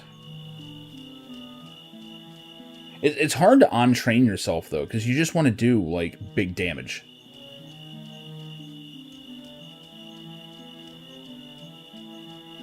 Like, everything in your brain is just going, you know, hit him hard, kill him quick, and it's like, well, you can, but he's gonna hit you with something.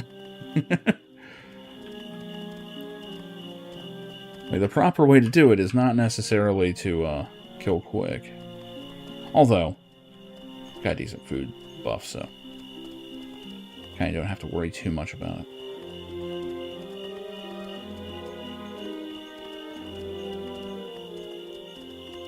dead spider or a spider? Actually, that's his own transition.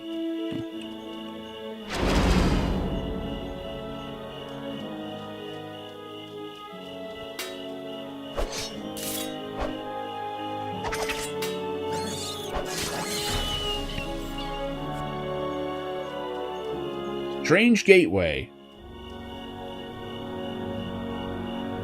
No. I've been told.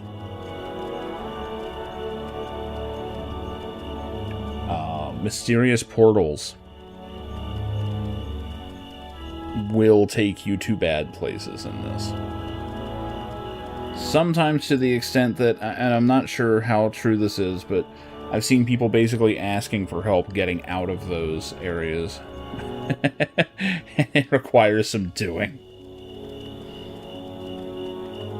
Either way.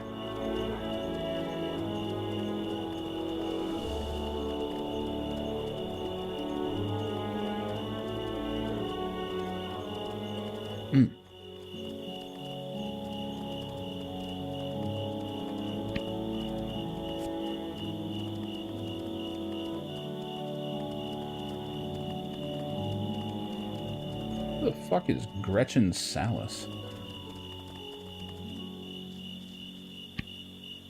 What do you want? Who are you?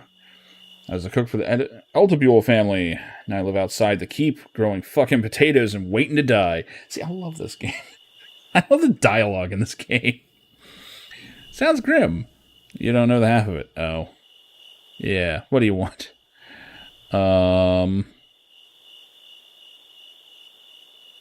Cream for potatoes, grant flour fillet. This doesn't sound very me. Here, have some dirt. She loves it.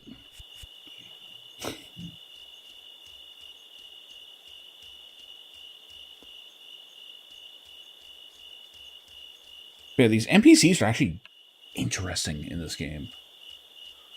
Like, they have personality, they have likes and dislikes, and you can get on most of their good sides, and I'm looking for Oritania. Who even was that? There you are.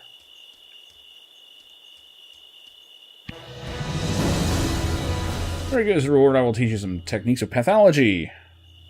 You're ready for your next assignment. I haven't been identifying bodies lately. Maybe I need a better identification kit, or maybe I accidentally got rid of mine. It's possible, actually.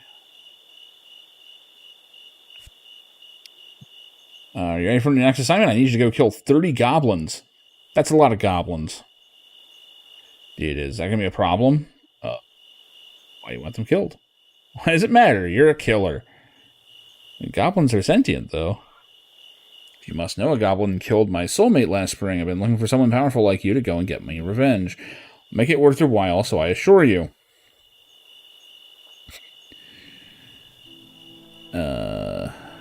I might have some choice magic items you would like. Well, now you're speaking my language. So, this is a revenge murder. Yes, Arady made some deals with the goblins, and they betrayed him and cut his head off. They're just monsters. They need to die. Yeah, that isn't going to make you happy, right? Nothing will ever make me happy again. Can't you just slay these horrible monsters for me? No, revenge is stupid. 30 goblins? I don't think I can even fight goblins yet. They're actually kind of... They look like they've got a lot of stats.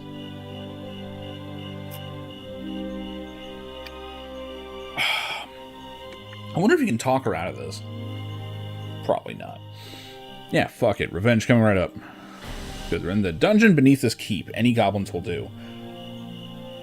Oh. Those are not the goblins I ran into, then. Beneath the keep?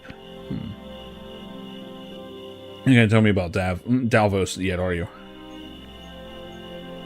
Nope. Still got to run errands. Okay, we're killing some gobbos. Beneath this keep. I guess we go into the cellar, then. I haven't been down here yet.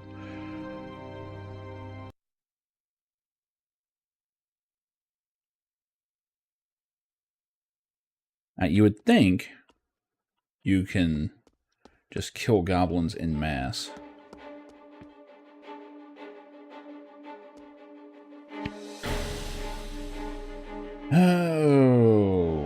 Oh, what is this?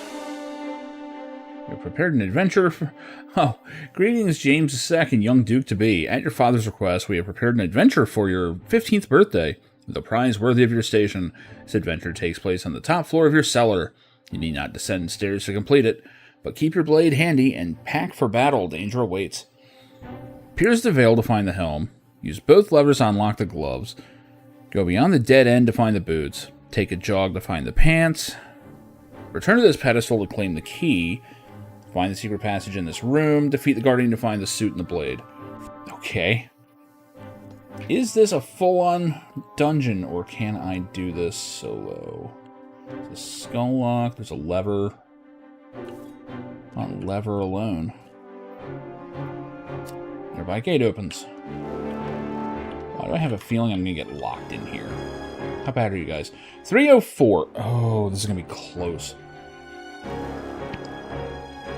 Loot is often auto-tailored to your active combat skills. Really? That's neat. Oh no, how do we leave?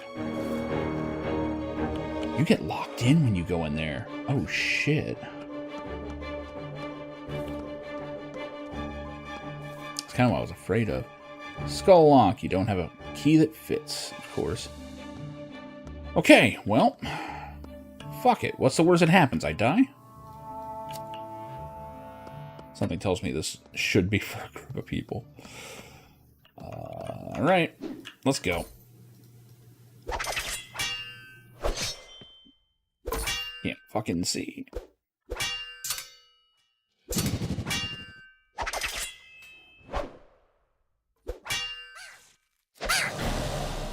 Alright, it's gonna take a little doing. Goblin Scout's business card? Oh, we can learn their fucking language. But I need level 4 to translate it at all, so... Oh, does this lever just let us out?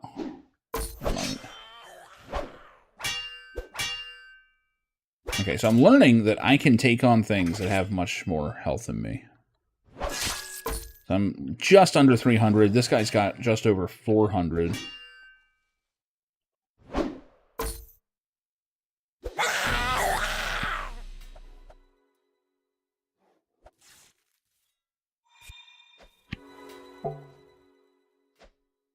Level 30 shield. Good max armor, but no abilities on it. That's kind of okay. 20% chance to restore 12 health. That's not huge. Crushing damage reduction. That's actually kind of nice. But that's a good chunk more armor. And armor is basically health. It's like Doom-style armor. Does it look cool? Not really, but whatever. Nothing looks cool in this game. Okay, so this is how we get back out. Okay, that's not so bad. It was just initially kind of scary. Whoops. Didn't need to put my weapons away.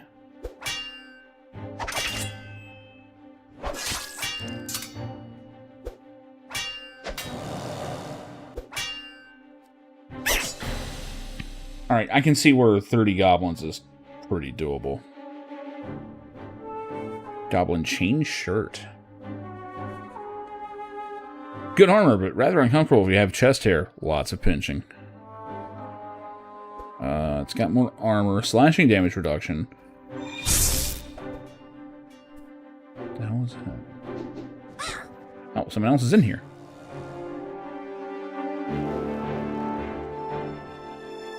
They seem much stronger than me. Whatever. This will be fun. Oh, he's calling for help. I should be alright.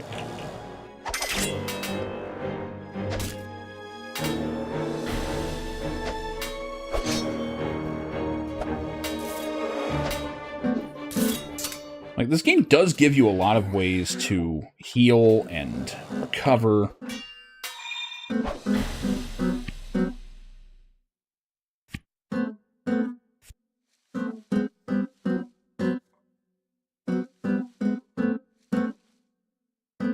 Someone's jamming out some tunes.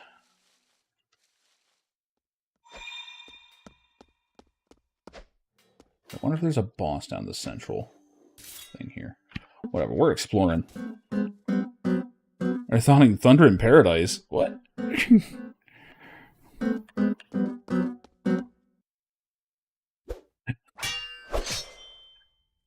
I don't remember. Do we like Hulk Hogan or not? I know he said some shit back in the day. Who hasn't? I mean, good people for one. But, you know. Dude, Death is on a fucking rampage lately. Thunder in Paradise. Christ, I forgot about that show. To be fair, I'm pretty sure God did too. It's a big room. Don't go anywhere, you stupid Archer. I should have saved that one. That's an AoE. Uh-oh.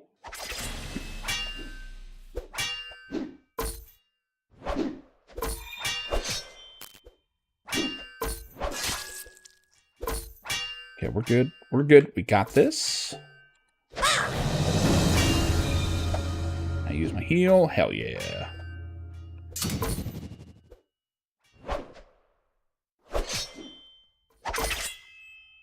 Let's go authority on the kind of shit. Yeah, no shit.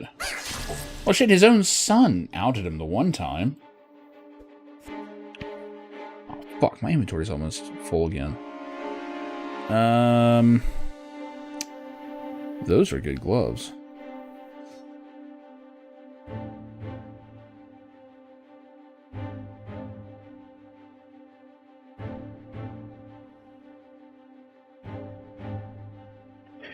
It's actually good to mix and match gear in this one, which is unusual.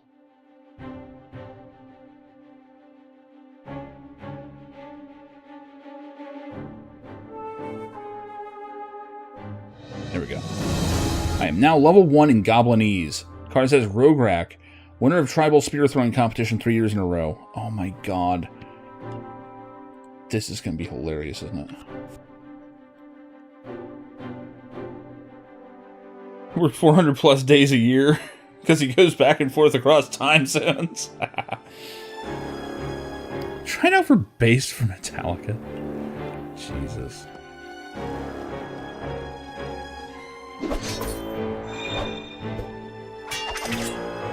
Yeah, I want to say there was like a recording of Hulk like flipping out on his son because he was dating a black chick, and he's like, we use this word in this house. I don't want to lose it all because someone, you know, hears us saying stuff, and it's like, well, you could just not say it. Like, it's always an option.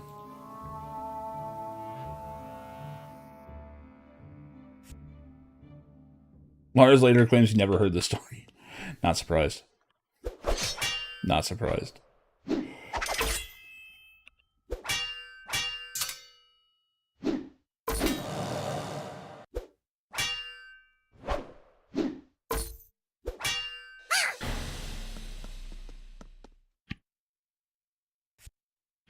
Got some pants. Jesus, we're getting all kinds of stuff. Wow. Oh, shit. But I would lose one of my better moves. Many cuts, stealing 24 trauma. Okay, it's just going to go down some. It's very defensive. Let's try it. Hey, they actually don't look terrible either. It was Pride fighting in the 70s. Yeah, Pride was not around. I mean, I don't know, maybe it's a different kind of Pride.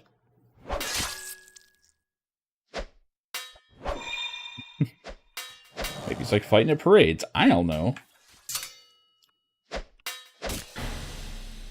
I don't know exactly where all Hulkamania did and did not run wild. Okay, I'm going to have to clear some inventory space, because these business and calling cards are just ridiculous. Am I getting attacked? Oh, shit, I am.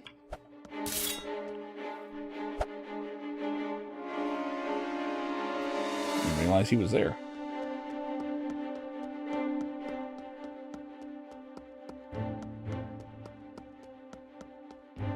It is weird that you actually lose power for moving during a fight.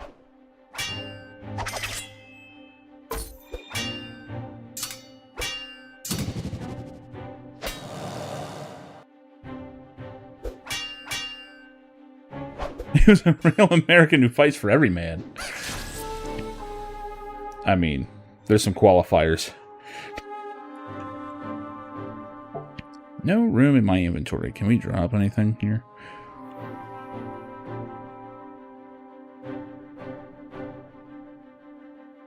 There's a bow. I'm trying to use a bow, though. Peppercorns. Get this shit out of my inventory.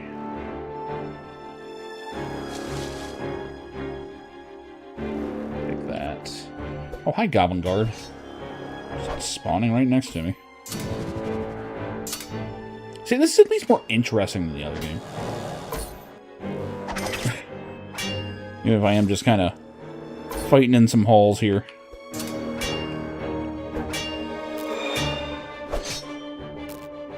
Does he even have a rate? Okay, there's a rate. Emergency Bash Chew. God damn it. Oh, they're all respawning.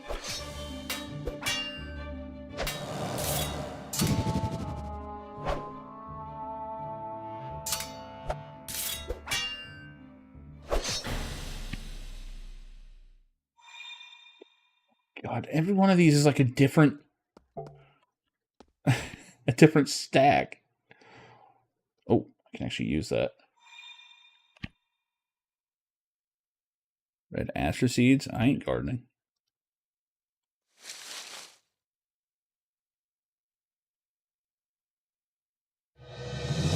Lago once shield bashed a dragon and lived. Available for non-dragon related work only. Fuck, I love this game's sense of humor. I'll grab it just to sell it. I need to get out of here.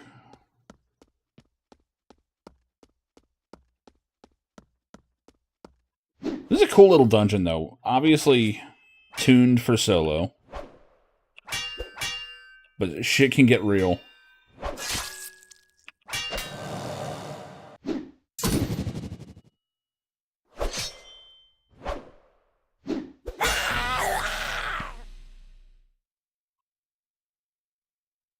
Goblin Stompers. Oh shit. My current boots, though, give me sword damage. I kind of want to keep that. Yeah. Another business card I actually need. Fuck. Goblin Cap. Less armor. But it adds to a heal.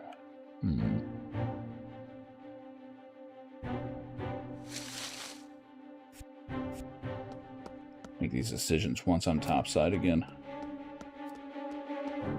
So how many did I actually kill?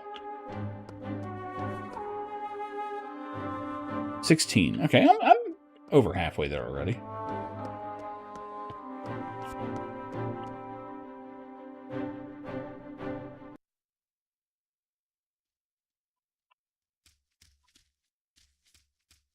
Let's hope that some people here still have gold to pay.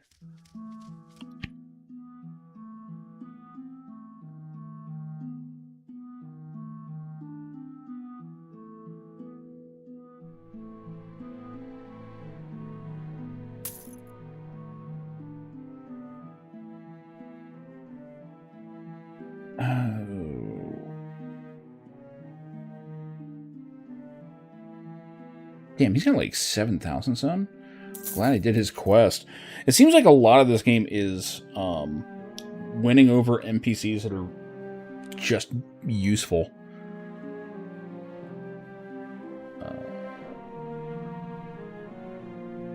Oh, this is the one that made many cuts in AoE.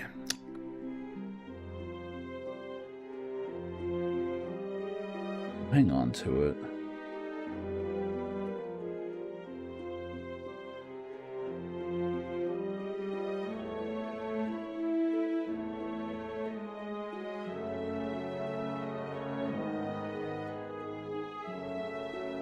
See, the weird thing about this game, usually I would just go for, like, the best, heaviest armor, because I usually just like that.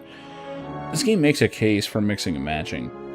Because heavy armor, basically, your armor will change what your, quote-unquote, combat refresh move is, which is basically just your starting attack. And your starting attack will restore, like, health, armor, and power. Like, every 15 seconds, apparently. And what it restores depends on what kind of gear you're using. So if you go with nothing but heavy gear, you will restore no health. You'll just restore armor. But if you keep a mix of gear, you'll restore everything. Man, this game makes so many intelligent choices.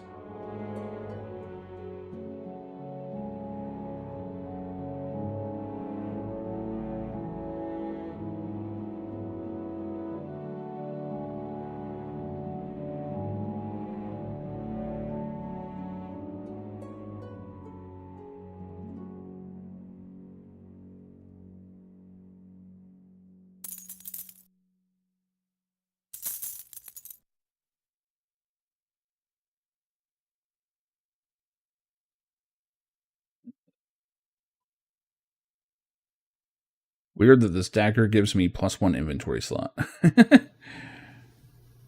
Not good enough to use it, though. Goblin Cutlass, no. Cap. It give me more health on a heal.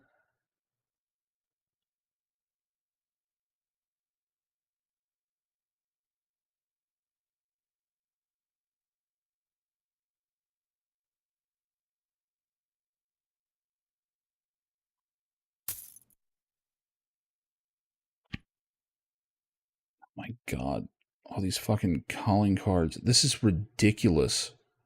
Why are there so many? It's the shield bash again. I got 1 experience in Goblinese. How many do I need? 50. Shit.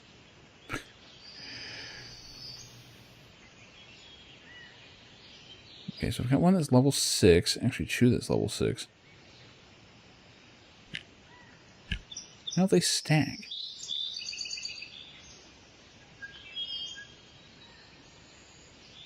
If I can't sort them.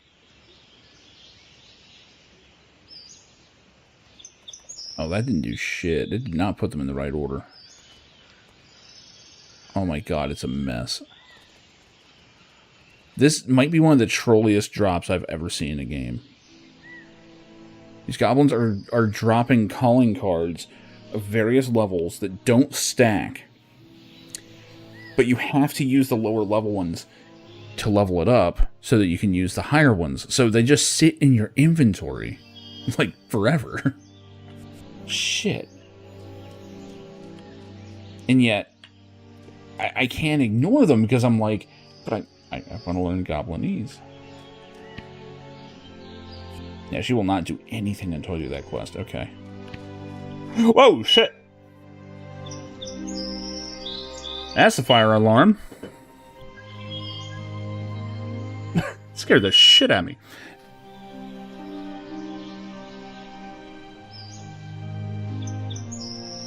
I guess my roommate's cooking. Jesus.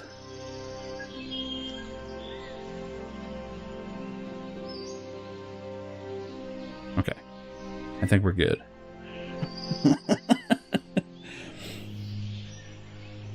I do smell something cooking, so yeah, probably just a bit too much smoke, which means it might go off again. Holy crap.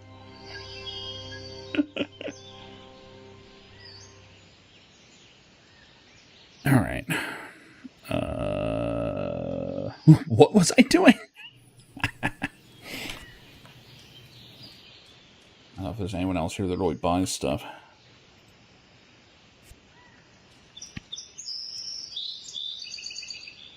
Not so much. People want to sell me stuff. Now, yeah, and some of the elves will not talk to you if you've been fighting. Because you're apparently a mess. And you literally are required to hop in the bath.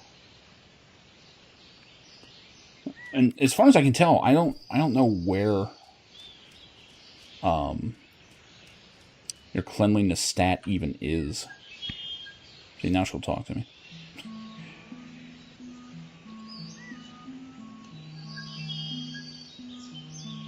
Just some weird elven runes on a chain. Max health minus 40. Universal damage reduction of plus 5.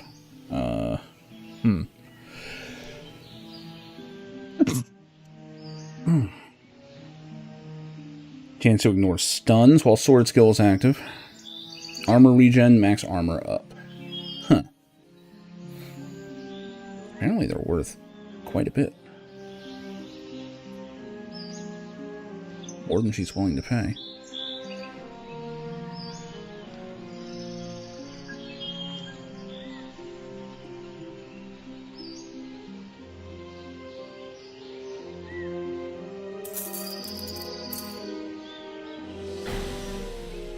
Okay, so you will buy these calling cards for like 1 gold apiece. No, 5 gold apiece, apparently.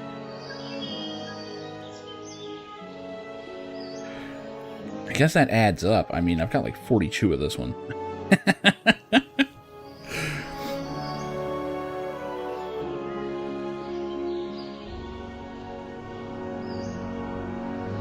Carded cotton. I really don't need this.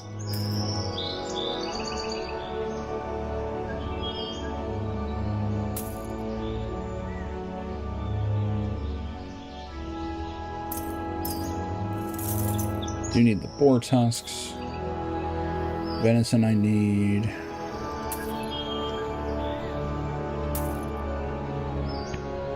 Okay, that's better.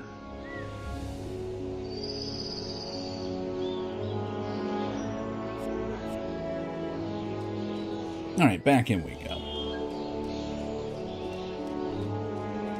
So we got half an hour on this grape. What is it? Grape fish steak. Appetizing.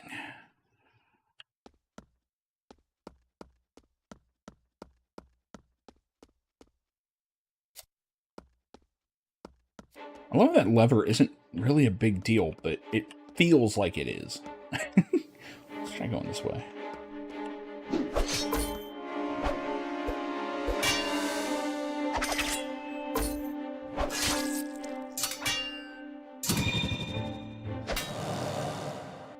Yeah, so right now my standard attack is doing like almost half my bar with the power. More calling cards. Why do they have so many calling cards? Better question, why do they have calling cards at all?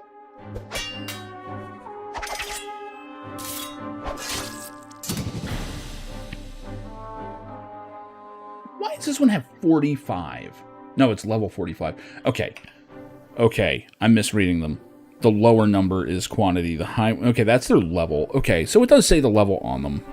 That's not too bad. I just, you know, can't read or write.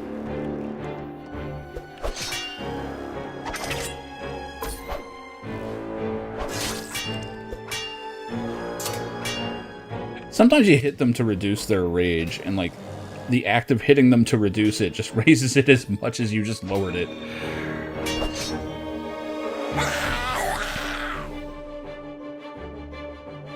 Coin purse.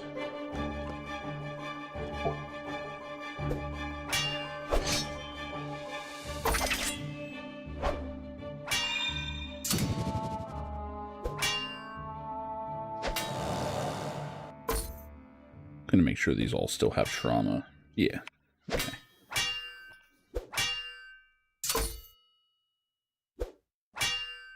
So he did a rage attack, and I have no idea what it just did. I mean, obvious answer is not much. That's one I can use. 1 experience, yeah. I'm starting to think these are troll items. I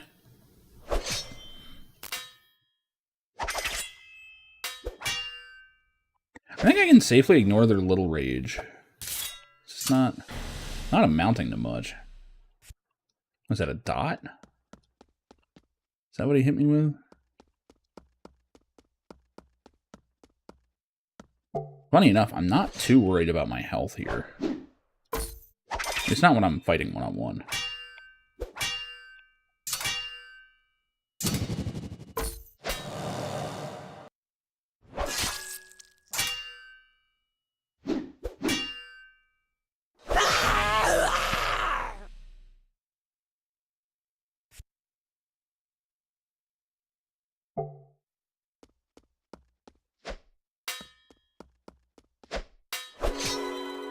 Shit.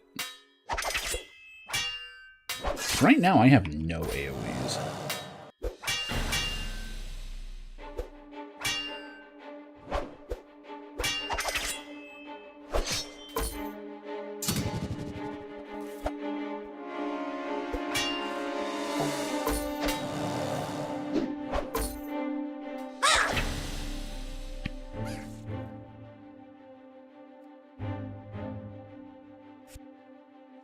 Oh, there's a level 3. I've yet to see a level 2. There we go. I'm level 3 now. Gorgon will guard your slaves with his life. Tofab, let me execute your traders. First trader is free.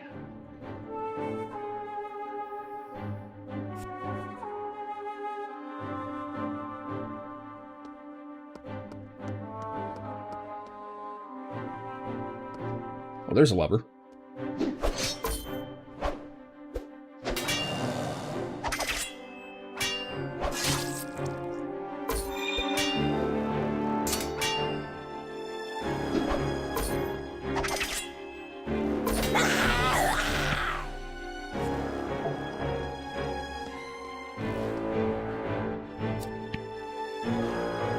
Nearby gate opens. Be over here. Do I really want to get too far in here, though? The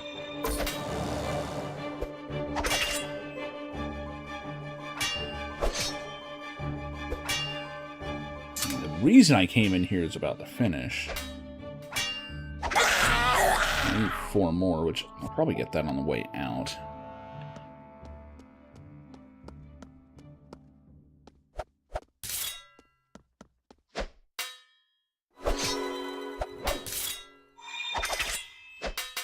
Two archers, neither one of them is at range. Kind of weird, because the skeletons had better AI than this.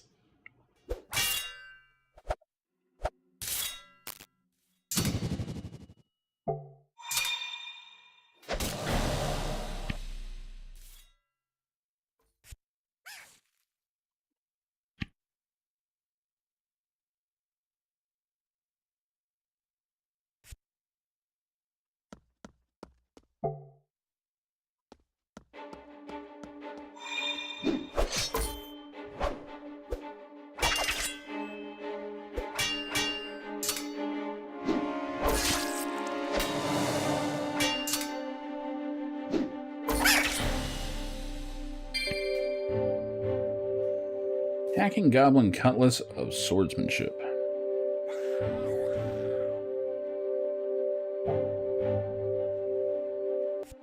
Seems pretty good.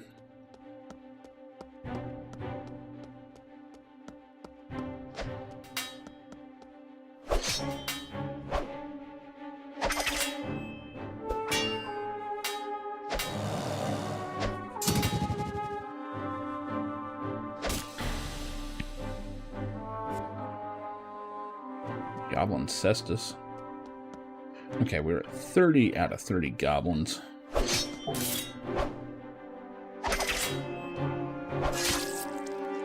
least advance this and see what we're looking at. Unslashable, goblinized bow.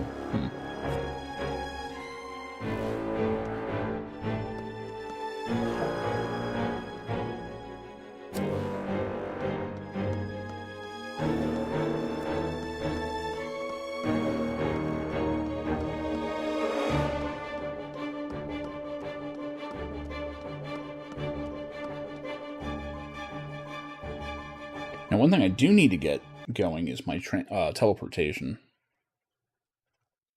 I stupidly sold all my amethyst, like, when I first came back to the game, and I'm like, oh shit, I needed those.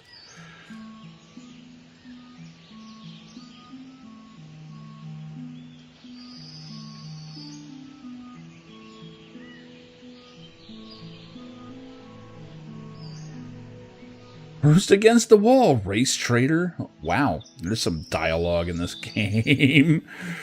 Anyway.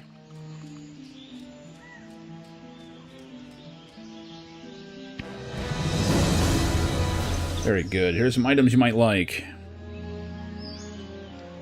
Got an Inquisitor's Staff and Amulet of Max Health. Okay. Strange, though. Despite all your killing, I still feel pretty pissed off at goblins. Maybe you need to kill more of them. Don't think that's going to help. Help me, so I'll help you. I've never met Dalvos, but I've gathered some useful tidbits. As you know, he works for the Council. An elf from Verda, working for the Council. He works for the Council? No, I said he worked for the Council. That ended several years ago, right around the time that the demon armies invaded. Now the Council is trying to capture him. He has hideouts all over the country, though. When the Council gets too close to a hideout, he flees for the next one. Dalvos hid in the tunnels beneath this castle for a while. It's long gone, but he left behind some interesting artifacts. Why'd he leave? He was making a fairy crystal machine.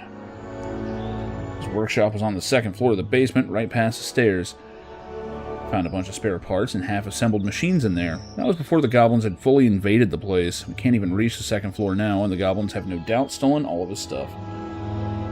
What do you think the machine was for? He destroyed most of his notes, but I pieced together enough. He called it a Nexus Adjunct Matter Aligner. And he used one to teleport somewhere. Before the goblins ransacked the place, there were plenty of spare parts. If you build a new one, you could use it to follow him. What makes you think I'd teleport to the same place? Because I kept one of the components I found in this lab. It's the part that determines the matter stream offset, and is configured exactly like the one Dalvos used. If you use my part, you'll go where he went. There's a parts list. If you find these other parts, I'll give you my piece to complete the machine. And these are all in the dungeon, huh? I think so. Parts look pretty valuable, so I doubt the goblins would have destroyed them. I have them locked away. They're greedier than they are savage. Most of the goblins live on the second floor of the dungeon. That's where I'd look. Okay, so at this point, we're basically being told, you know, you now live in this dungeon. There's 3 parts. And it looks like it's all on the second floor, which I didn't know there was a second floor. Okay. Why am I walking? I am overloaded. Okay, great.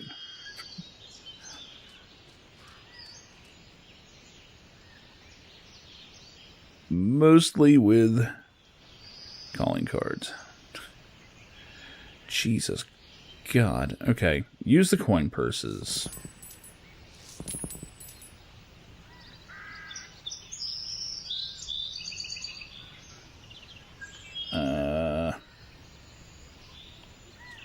Who can I even sell to? Wow, she has no anything except for that. Okay.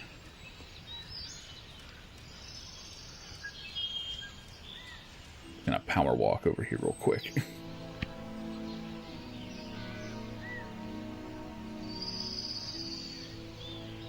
Inquisitor's Staff. I'm probably not using this. Enables priest abilities while equipped. Well, I'm not a priest.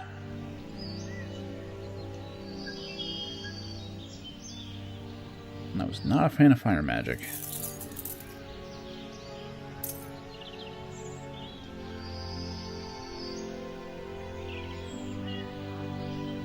Can probably disenchant those or whatever. Sword, I'll hang on to that. That actually looks pretty decent.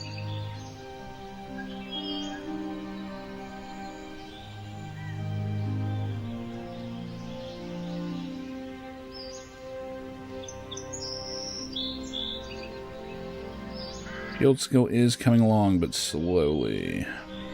I don't think I want this sturdy shirt. I'll disenchant that too.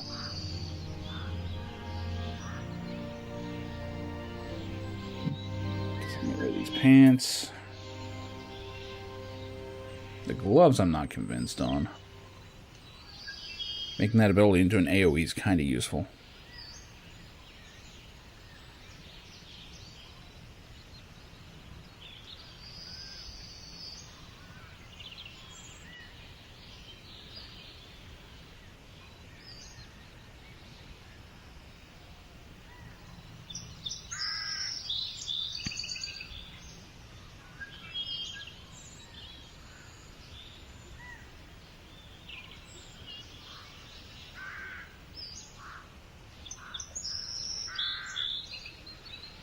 Okay, so only green stuff can I distill. That's fine.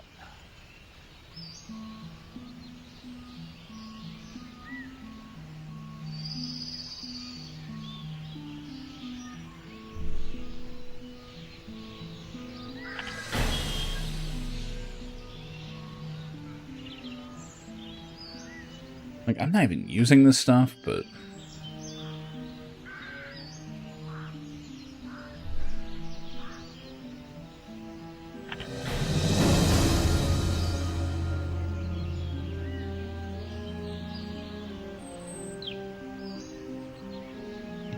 that shield is probably better, actually.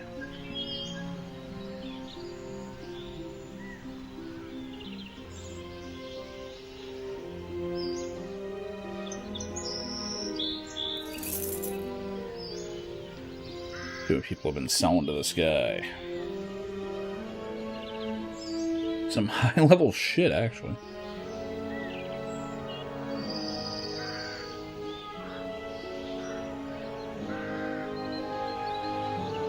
Goblin gear.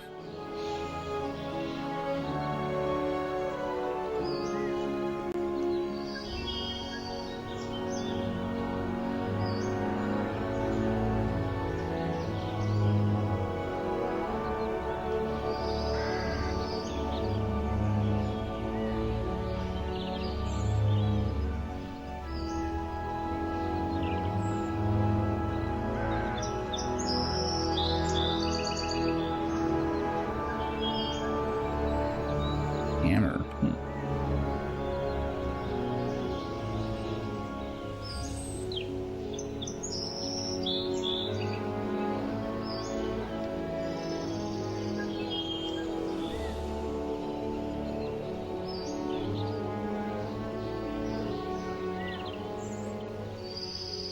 But I don't think I've seen any two-handed swords, which I could swear was a thing. Maybe not.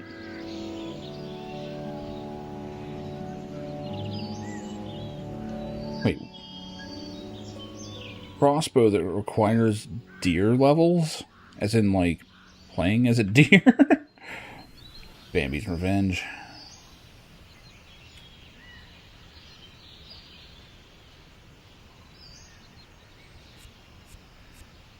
Alright. How much food do I have left? About 12 minutes. Yeah, this inventory is overflowing with goblin nonsense. So these things don't stack at all. This is absolutely a troll item. It has to be. But I kind of want to learn goblin.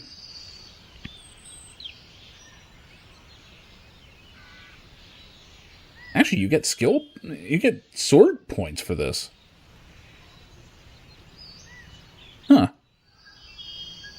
And it requires a lot. Doesn't really look worth it.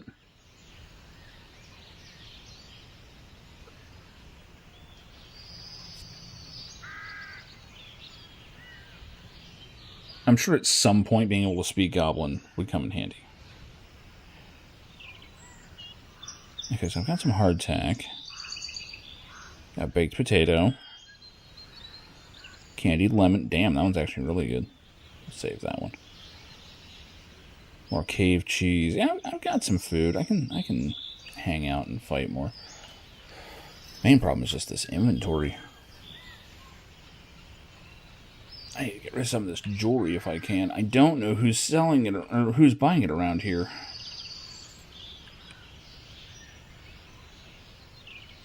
Don't want anything.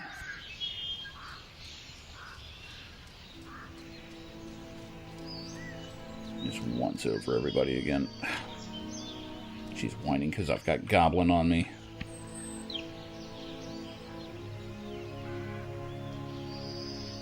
Mild cheddar cheese. That is some expensive fucking cheese. God.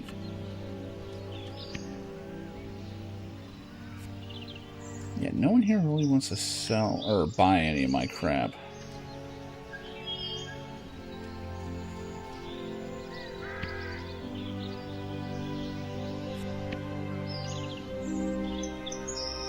I only have 4 slots free. What the fuck?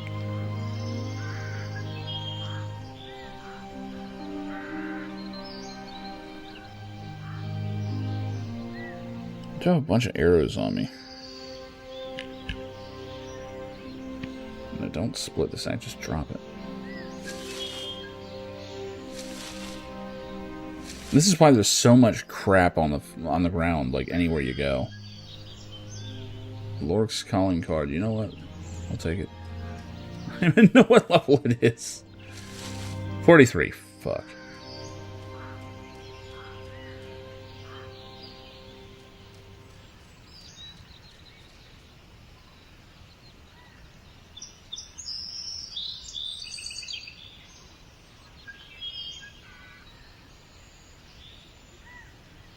I mean, I can honestly get rid of these simple first aid kits.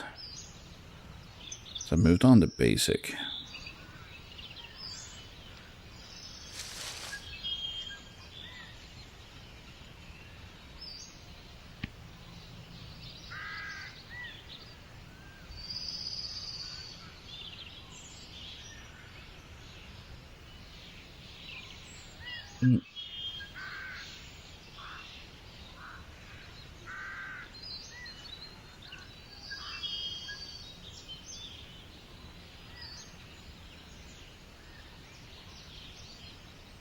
Armor patching, there we go. Oh, I'm just short of patch armor too.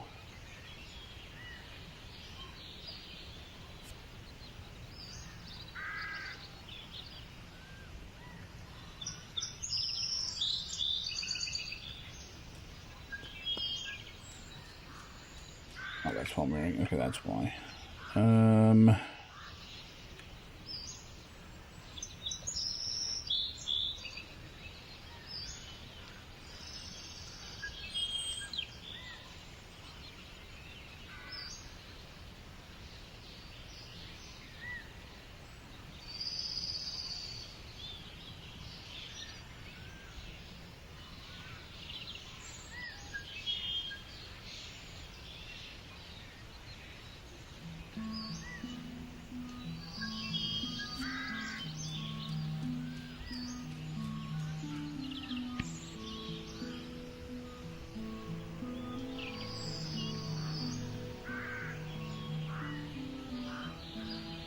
Two full rows of these stupid calling cards.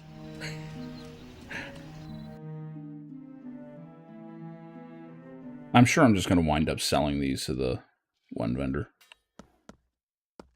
They're absolutely not worth hanging on to.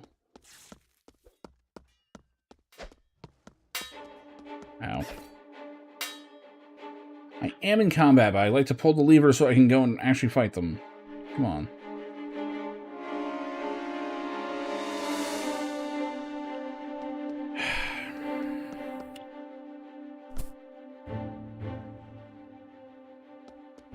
I assure you, I am not in combat. Oh, for God's sake.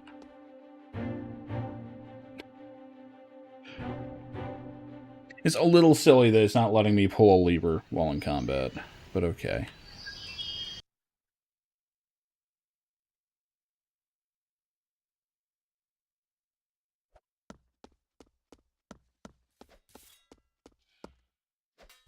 So maybe don't put a archer right next to the goddamn gate.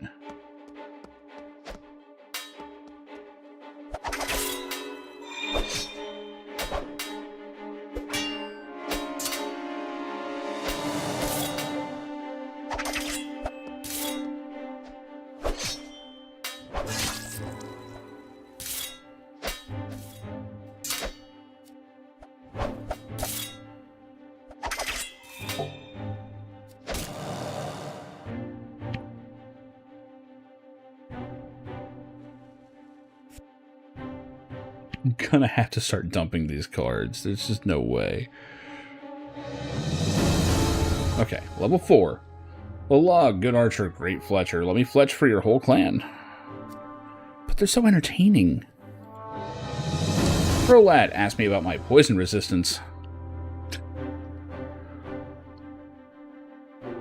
Okay. We're getting there. It seems like finding unique ones is what's giving me the biggest amounts.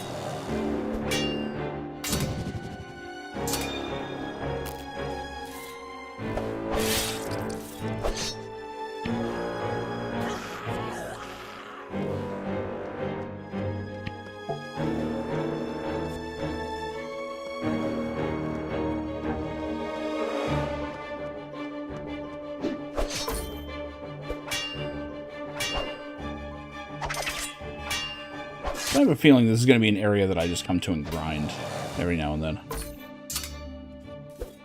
Until I can finally progress it. It's interesting they're basically just like, yeah, what you need is in that dungeon. Just... Whoops. That was the wrong move. So just go in there and, you know, have at.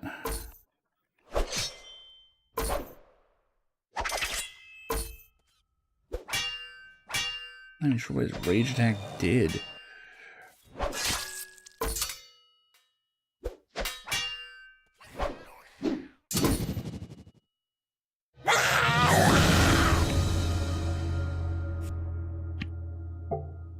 Inventory is rapidly decreasing. I'll just start chucking the really high level ones.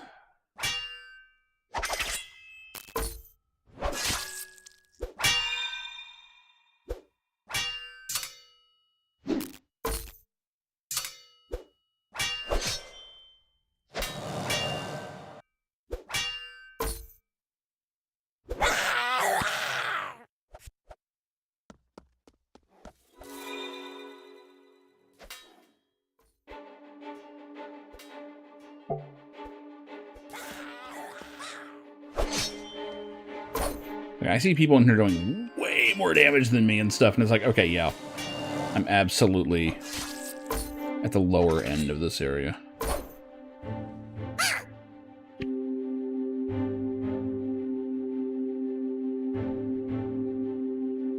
Decapitate, shield team. Yeah, none of this is actually going to help me. Trauma damage reduction. Hey, upgrade is an upgrade. What? Oh, the magic shit makes it 30 requirement. Okay. Well, that's unfortunate. Hey, another lever.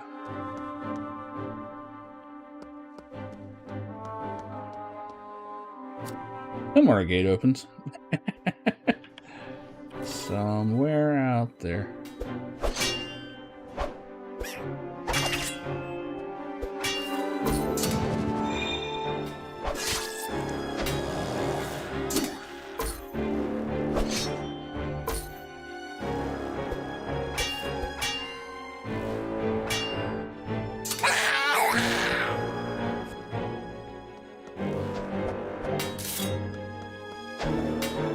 And I couldn't just fight one.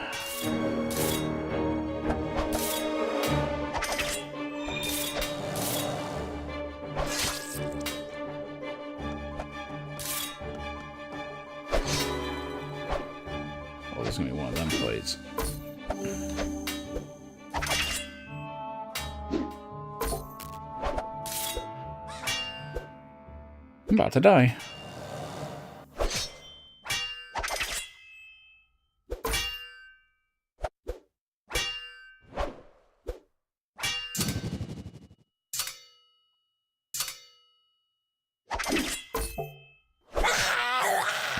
Yeesh. No room in my inventory for the one that I can actually read.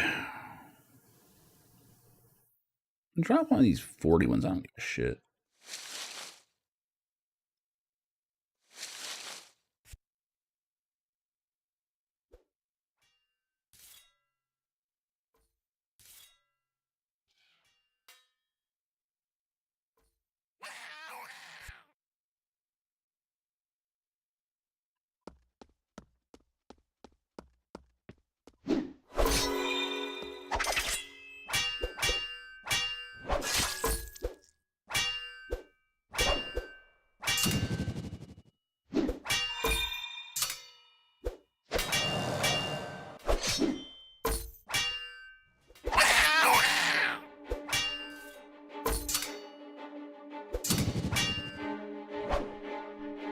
Oh, I appear to be starving. That's part of the problem. Okay. Probably shouldn't have done that.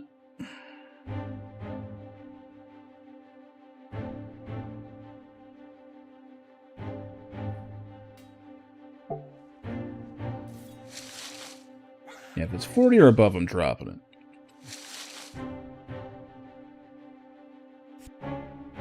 Didn't really want that. It's just shit all over the floor right now. Alright, and... I got time to eat more. Let's go with the hardtack. Fuck it. Well, I guess I've eaten that before. Shit. It's fun.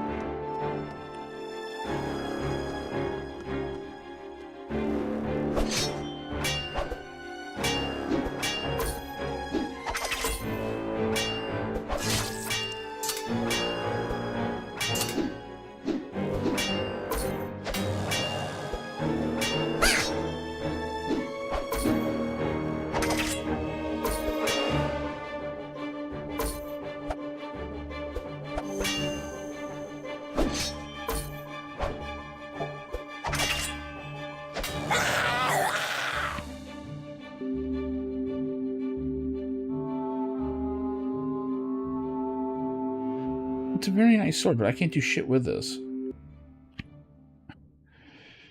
Not to mention, my inventory is full. Okay, drop the 45. Actually, I may as well drop anything over 30.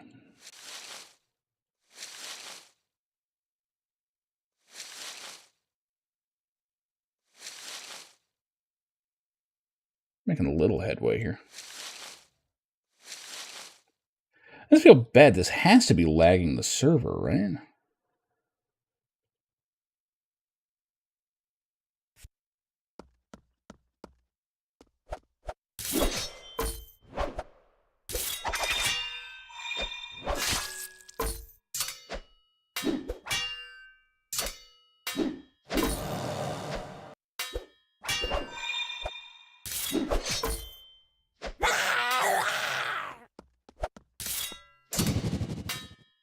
Shit.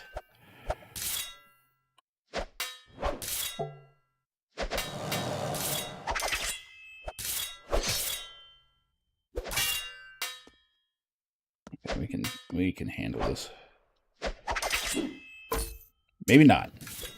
I have no real choice though.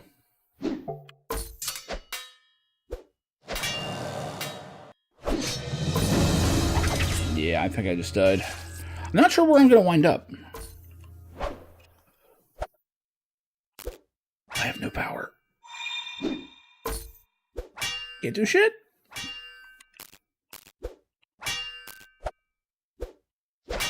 Oh, just barely. Okay. Woo! Can't believe I got out of that.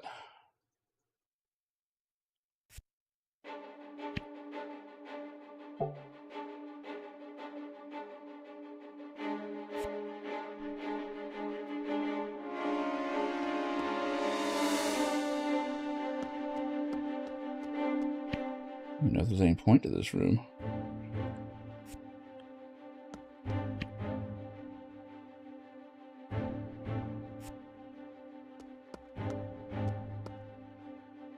No lever.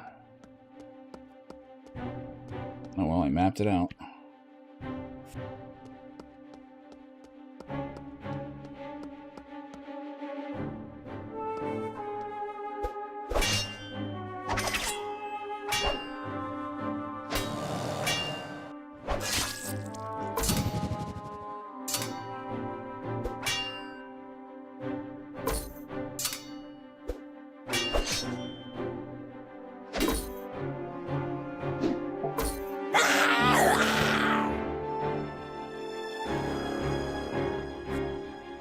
Yeah, I keep forgetting about, like, healing potions and shit, but I just don't have enough room on the damn bar.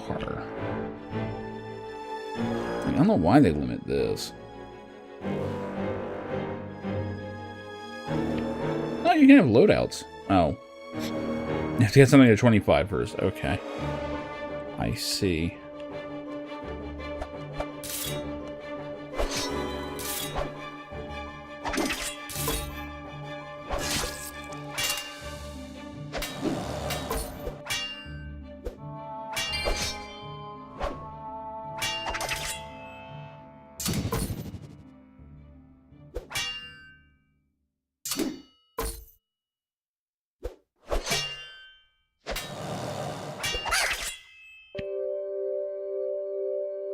Blast Horn. Bard level 1 and sword level 30, huh?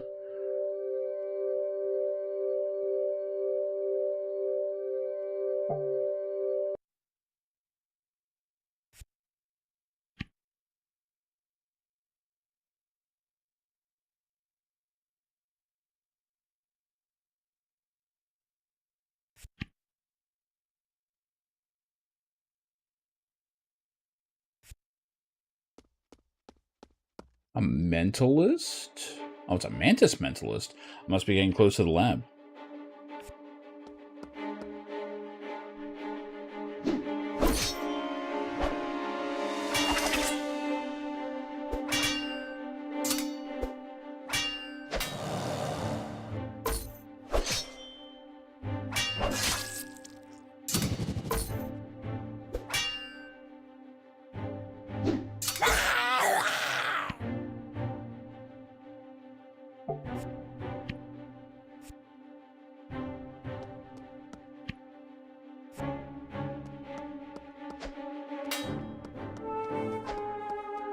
Can't pull him.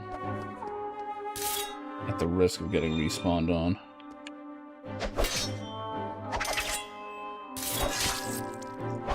So one thing those levers do is it keeps you from being able to just run out of the dungeon.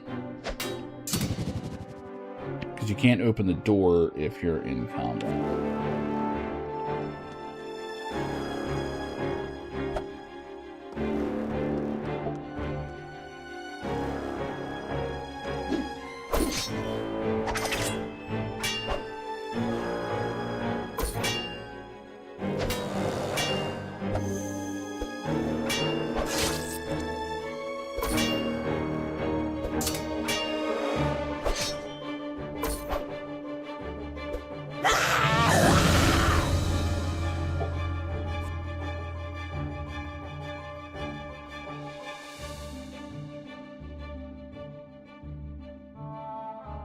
Metabolism cost on potions.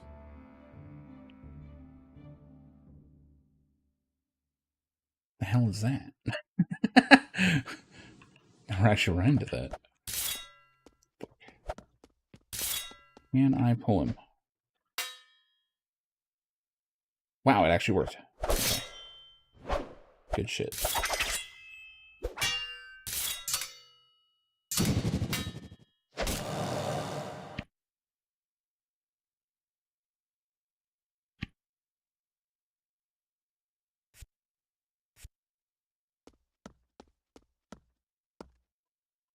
Alright, Mantis Mentalist, let's see what you got. Level 30 enemy.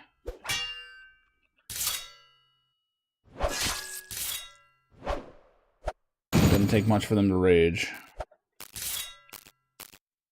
Oh, it's an AoE stun. Oh, that's gonna suck.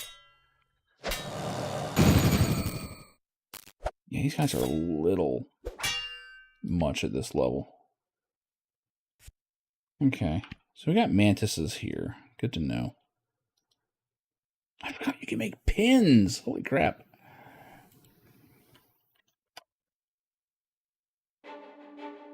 There we go. Good shit. I kind of forgot that was a thing. I'm going to start working my way out. So unfortunately, I do have to get to work tonight. Always a bummer. Honestly, with the number of goblins in here, this might take a bit.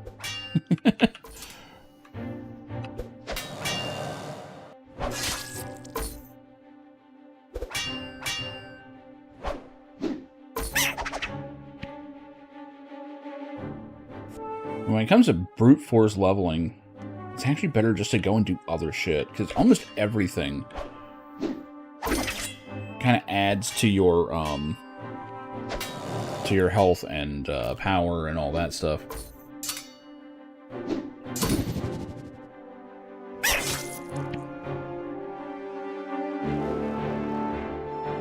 Sword level 30. Gonna be a bit before I can do that. Take it though.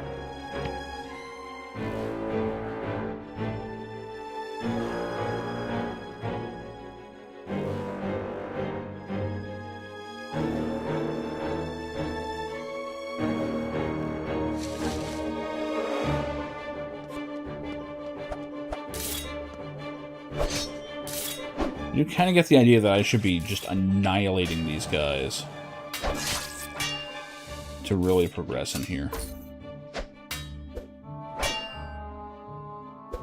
But hey, progress is progress. Holy shit, I'm getting fucked up.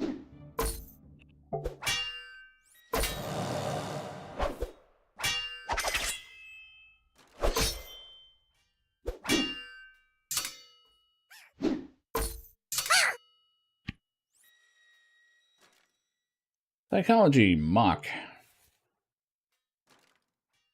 Yeah, I don't know how to do that. This is the part where we just leave a lot of stuff on the bodies. This fucking room again. I may be dead. That's 3 of them.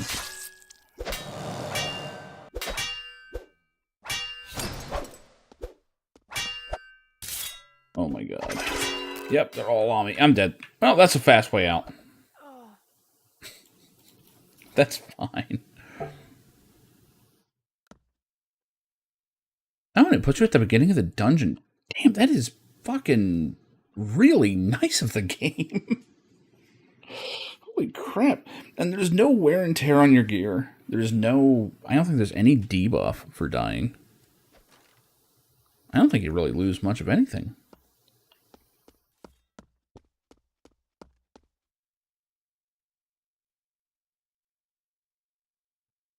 In fact, that was probably just the faster way to get out of there. Which is appreciated, because...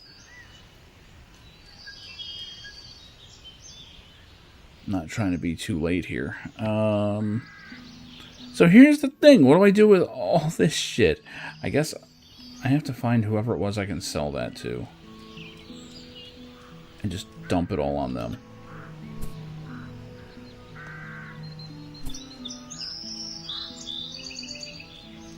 I don't remember who it was. But...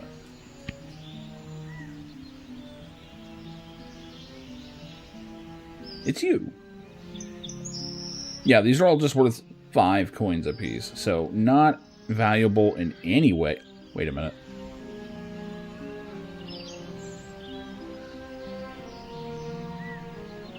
One has them on here, huh? I was thinking for sure I was going to find a whole bunch of them used. But no, no deal.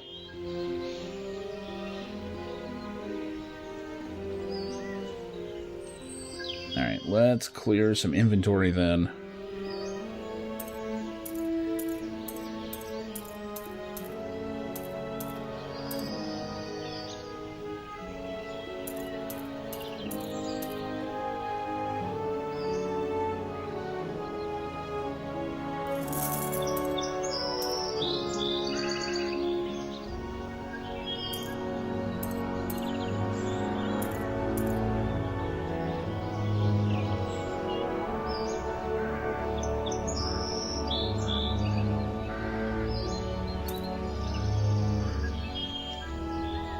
lot of these are going to take so long. I will just put them out here because I don't care.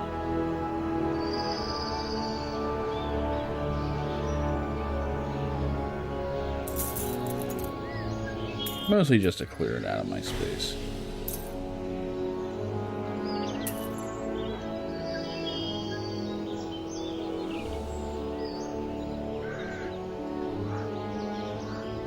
Yeah, it's worth $8.25.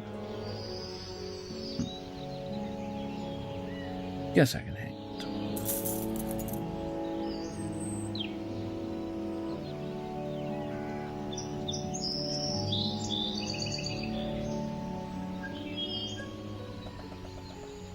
Extra thick amulet of competent fire magic.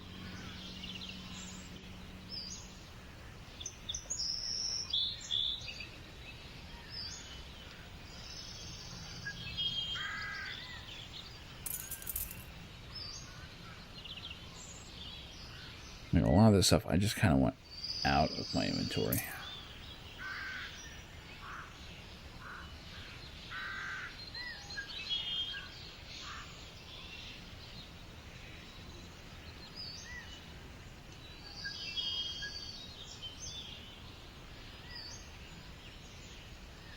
Good enough.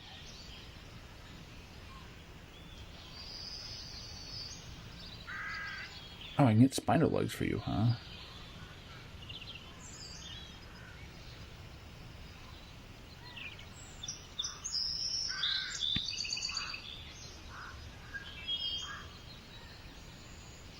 Well, if nothing else, my inventory is relatively clean. I mean, I've got a lot of junk, but doing better than I was.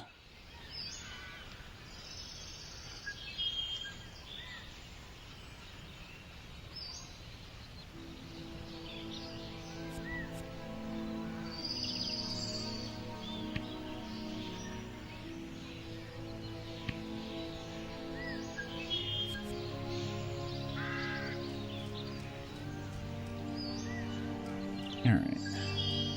Well, I think I'm good here. Kind of a short one tonight. Just wanted to hop on. I mainly wanted to check out Monsters and Memories, and holy crap.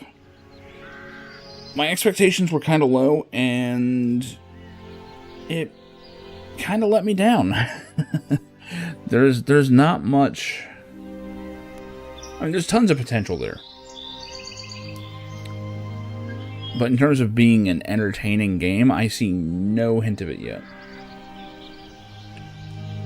You know, and when you make a game like that, you've got to beat the front runner, which, you know, almost 30-year-old game still beating it. That's not good. But hey, who knows? Maybe in a few months, maybe next year, maybe in a few years. It took Project Gorgon a few years to really click for me. Like, I played it, you know, back in 2020 or whatever, and I was like, yeah, this is neat. But it didn't grab me. Now it kind of is. Like, I'm actually having fun just, like, you know, when I've got a few minutes, like, jumping in and running around doing stuff and slowly watching the numbers go up, you know. But, anyway, that's going to do it for me tonight. I may be around tomorrow. I don't know. Weekends are kind of up in the air these days. But I will be on when I'm on. Thanks, everyone, for hanging out. I will see you when I see you. I knew that in order to win her love, I needed to get rid of the human garbage, otherwise known as my best friends. Come on! Bonnie, how do you keep getting back in? I'm a drunk. I don't know nothing about how I do anything.